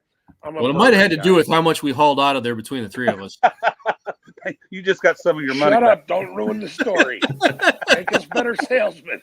But they wanted. But the next day they made phone calls, and they're like, "Hey, put us on the program. Here's a few $100." So I think that our tactics do need to change, and the way that we're letting people know about the show and how we're seeking sponsorship. I think that all needs to change, and we're in the process of it. So we've got enough time right now. We are looking. I bought And my feed and I was pleased with it. I mean, I thought you guys did a tremendous job putting on the show there. I just look in the stands and I'm just like, why aren't the people here? Are we doing all live feed? I mean, and that's competition in itself, having that live feed. I don't know what your total count was on that. I hope it was good. But I don't remember at this point. I couldn't. Off the top of my head, it's I'm been not a while. sure. I mean, one thing that kind of played against us was good weather. I mean, it helped us and it hurt us because planning was late that year. Oh yeah, And we had a lot of guys. I mean, seriously, the Friday night, we had thunder and lightning all around us. I was driving back to the hotel at 3 a.m. oh my. and I thought, man, we're going to get dumped on any second. And it never happened. Yeah. Friday night, had we gotten dumped on, had we gotten even an inch of rain or 3/4 of an inch of rain, by 6 o'clock, the farmers would have gotten up and said, well, today ain't going to dry out. Guess we'll go to a tractor pull. And you would have seen them in the stands that night. But for all of that thunder and lightning, and it was impressive lightning, I thought we were going to really get dumped on. Not We one didn't. drop in Nashville. Not a drop in Nashville. And I mean, even Danny Bartling wasn't there. And, Danny's, always been in our corner. I think he had, the possum was in the poll, wasn't it? Yeah. And, Danny's like, I got to get this planted. I'm not getting out of the tractor. As then you do what you got to do. And, the kid ran the tractor. Yeah, granted, they live like 2 miles from the track. Seriously. Right. I mean, they're that close. Wow. Yeah. But And the pulling tractor literally had to just come out of the garage, go over the scales, and it was on the track. So it's not like it was Right. a big endeavor. no, but still, Danny didn't get out of the Fuel cost he didn't wasn't get a out of the planter. That's You the know, other he thing. stayed The on fuel it. cost at that time was stupid. Yes, it was. Yeah. Fuel was Yeah. bad last spring. So A lot of lessons but we're- learned. Yeah, we're lessons learned. Second year in, we're hoping for better. Shameless plug. If you've got a business and you want to get it on air, give any one of us, well, other than Brian, a holler. Brian might Yeah, take You, his don't- money. you don't for need to that. advertise right now. Right. Right. I can't take care of what I got to promise. That's my problem right now. Yeah. And I mean, it is, to be So- fair though, this year it is going smoother this year. Yeah. Behind the Good. scenes, we kind of know procedurally what's going to needs to happen. We also aren't so much in panic mode about what pullers are we even going to get. The engagements there from them through Good. the voting process, and we're not hearing. We got sick of hearing, "I'm waiting on parts. I won't be ready," and that's not as bad this year. So it's starting to going get- a yeah. lot better. Okay, good. Yep. Well, I wish you guys nothing but the best on that because I know you guys stuck your necks out there to do that, and you did a tremendous job as far as I'm concerned. And Thank you. We Thank appreciate you. anybody that's got cojones big enough to do something like that, you got to respect them, or at least be fearful of them. I will have to say Says- we can't thank Brad Holzhauer enough because he Yeah. is a big backing behind this as well. He kind of lets us just run and do what we want to, and he's there 100% of the way. So Looks like Yeah. a beautiful facility too. It yeah, is. he's willing to make upgrades to that place. So Yeah. That's good. it will look different even this year. I mean, 1 year's time, it will look different. There's going to be upgrades. So Good. Tell you what, come out there and we'll give you a tour in person. How's that? I do that if I could figure out a way. I was supposed to go to Florida for a week with a buddy of mine. He was going to said all expense paid. You just got to get here. And I had to tell him the other day that I'm not going to be able to do that. So no, I hear you, and I appreciate your respect for your customers too. That means we a do lot too. as well. Yeah. if I get caught up for some reason, I'll be there. How about that? That's totally fair. I'll hold you to it. All right. Well, yeah, we'll hold you to it and we'll pour the first round for you and Esden. That sounds good. And then we'll sit there impatiently waiting for stories.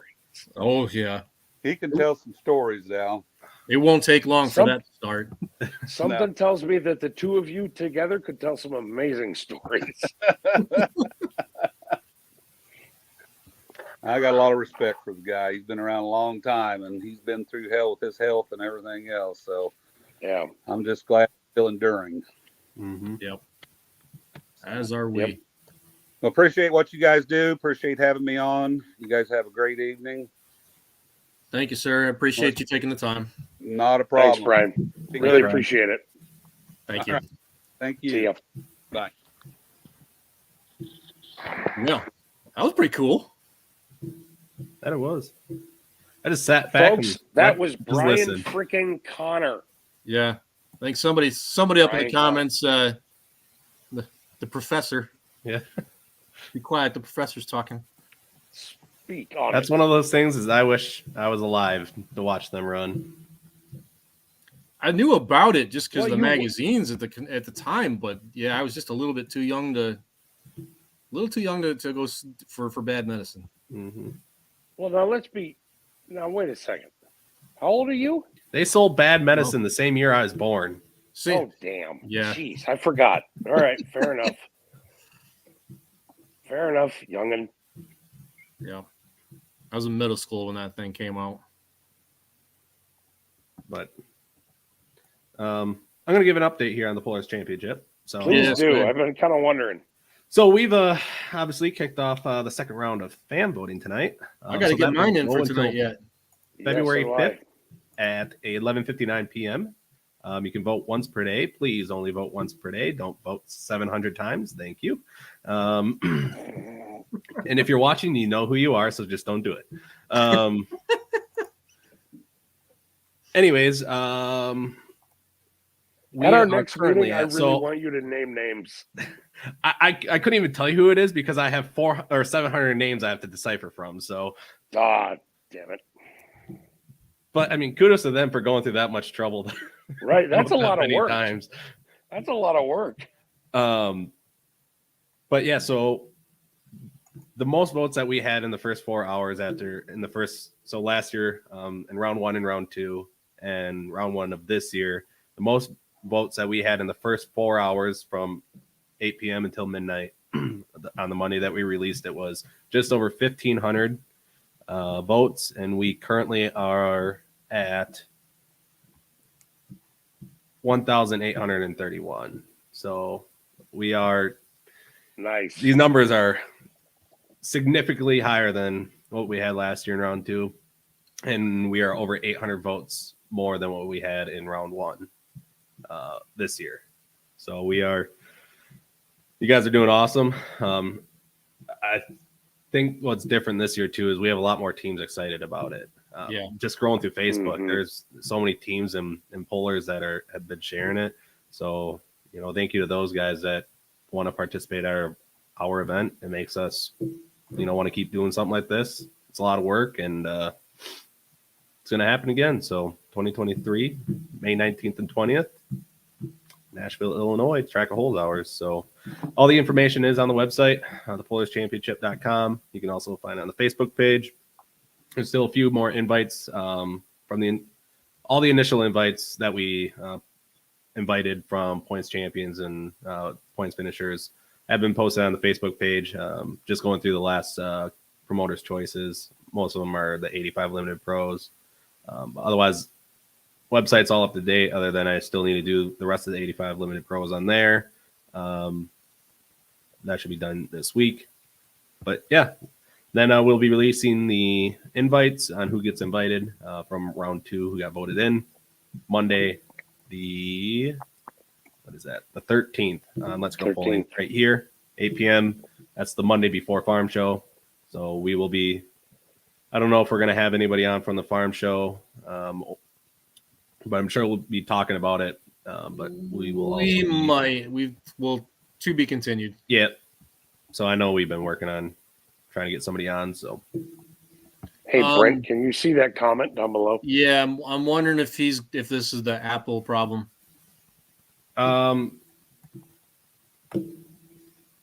So is that on the website or on the form? Yeah, Eric. On And the Eric, how are website, you there's the doing top as 20 well? competitor list. And then on here. So if you can't see them all on the phone, make sure that you're scrolling within the form and not the page. Yeah, I've been caught by that one actually. That's regardless of platform. So make sure that you're tapping, so you're scrolling where like the names are versus outside of that box, I believe. So like your finger ought to be in the middle of the screen. Yeah, pretty much. Don't try to do There it you like go. on the edge because you There you might go. just scroll the page and you might not be able to see them all. Yep. There also were plans to have pictures with all the vehicles. I got all the reporting working, but then when I added 7 classes worth of pictures versus 1 class, the form was very, very heavy in information, and it took a long time to load.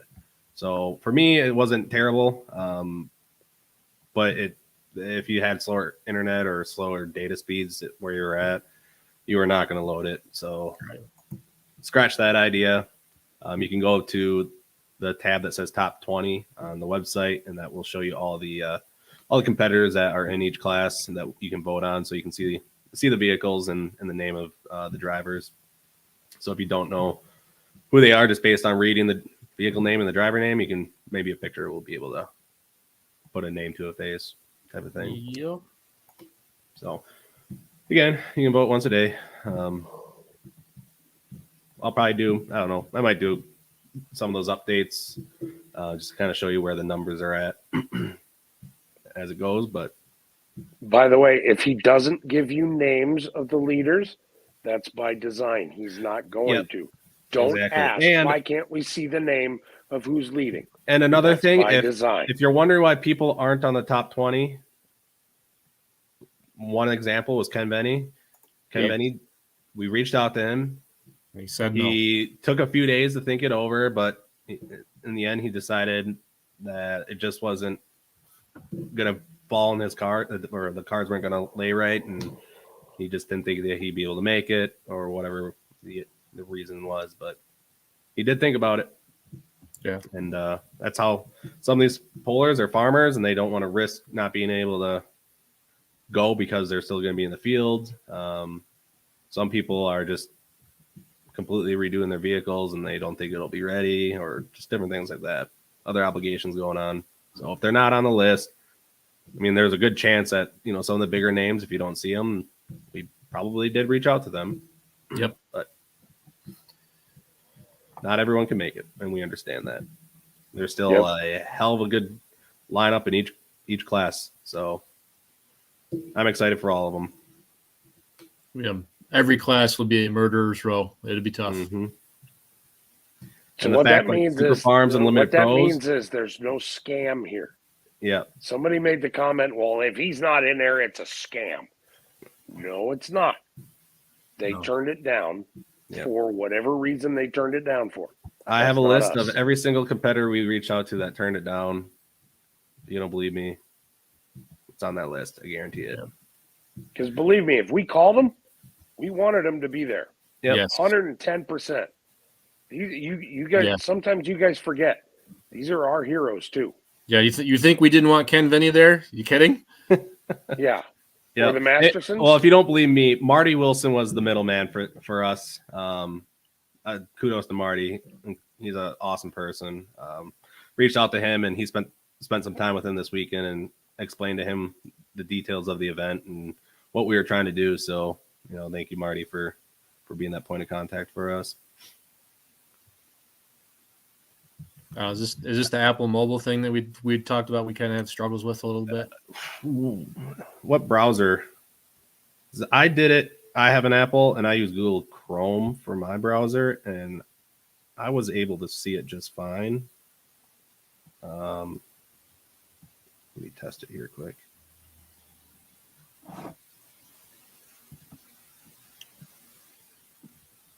Yeah, I can see him just fine on Google Chrome, so maybe try downloading Google Chrome and see if that helps it.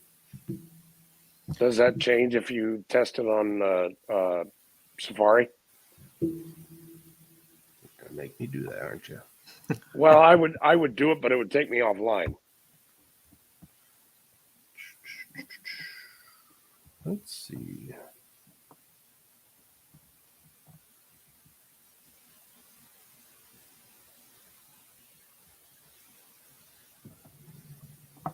While he's sorting that out, surprised to look up and see this many of you still hanging with us this late in the evening. So thank you for tuning in. How many we still got? Yeah, it's still In the 90s. Wow. Yeah. There are 90 of you that don't have anything better to do. it's still working for me in Safari. I don't know if you can send us a screenshot on the Facebook page. Yep. I might be able to try to help troubleshoot that. So Eric, if your you phone still is broken. are here. Otherwise, just hop on a Yeah. computer if you have access to one. It really is the easiest way to do it. All right. 11:15 my time. I'm sticking a fork in it. Call it. Appreciate y'all. Wyatt Schulte wants to remind that limited pro stock rankings on Thursday. Yes. The Christopher power rankings Ashman will- is going to be the special guest, I believe. Yeah, Chris Who is? Ashman, we will do for Ah, good. Yes. Which is Who probably has for it? me Who- going to be one of the toughest classes to rank because I see them 3 times a year, and one of those is Pullers Championship. We only let 10 in. I don't see everybody. We are going to hold you to it, and if your predictions are not correct, we will roast you to no end. Like different from when? I don't know. It just seemed like a good thing to say at the time. I think no one's ever said I made good picks about anything except one guy at Shipshewana. And it had to do about That- Super Farm because I went with check it out as my number one. Oh, I thought you were going to say the light limited super stock, and I was just going to say. Yeah, I was No, going to no, say no. that too. He just texted me right now. All right. Till next time. This has been. All right, boys. Let's go Later play. on. Great show tonight. Yeah. Yep. Thanks to Brian Connor. Yes, Absolutely. thank you very much, Brian. See you guys. See you guys.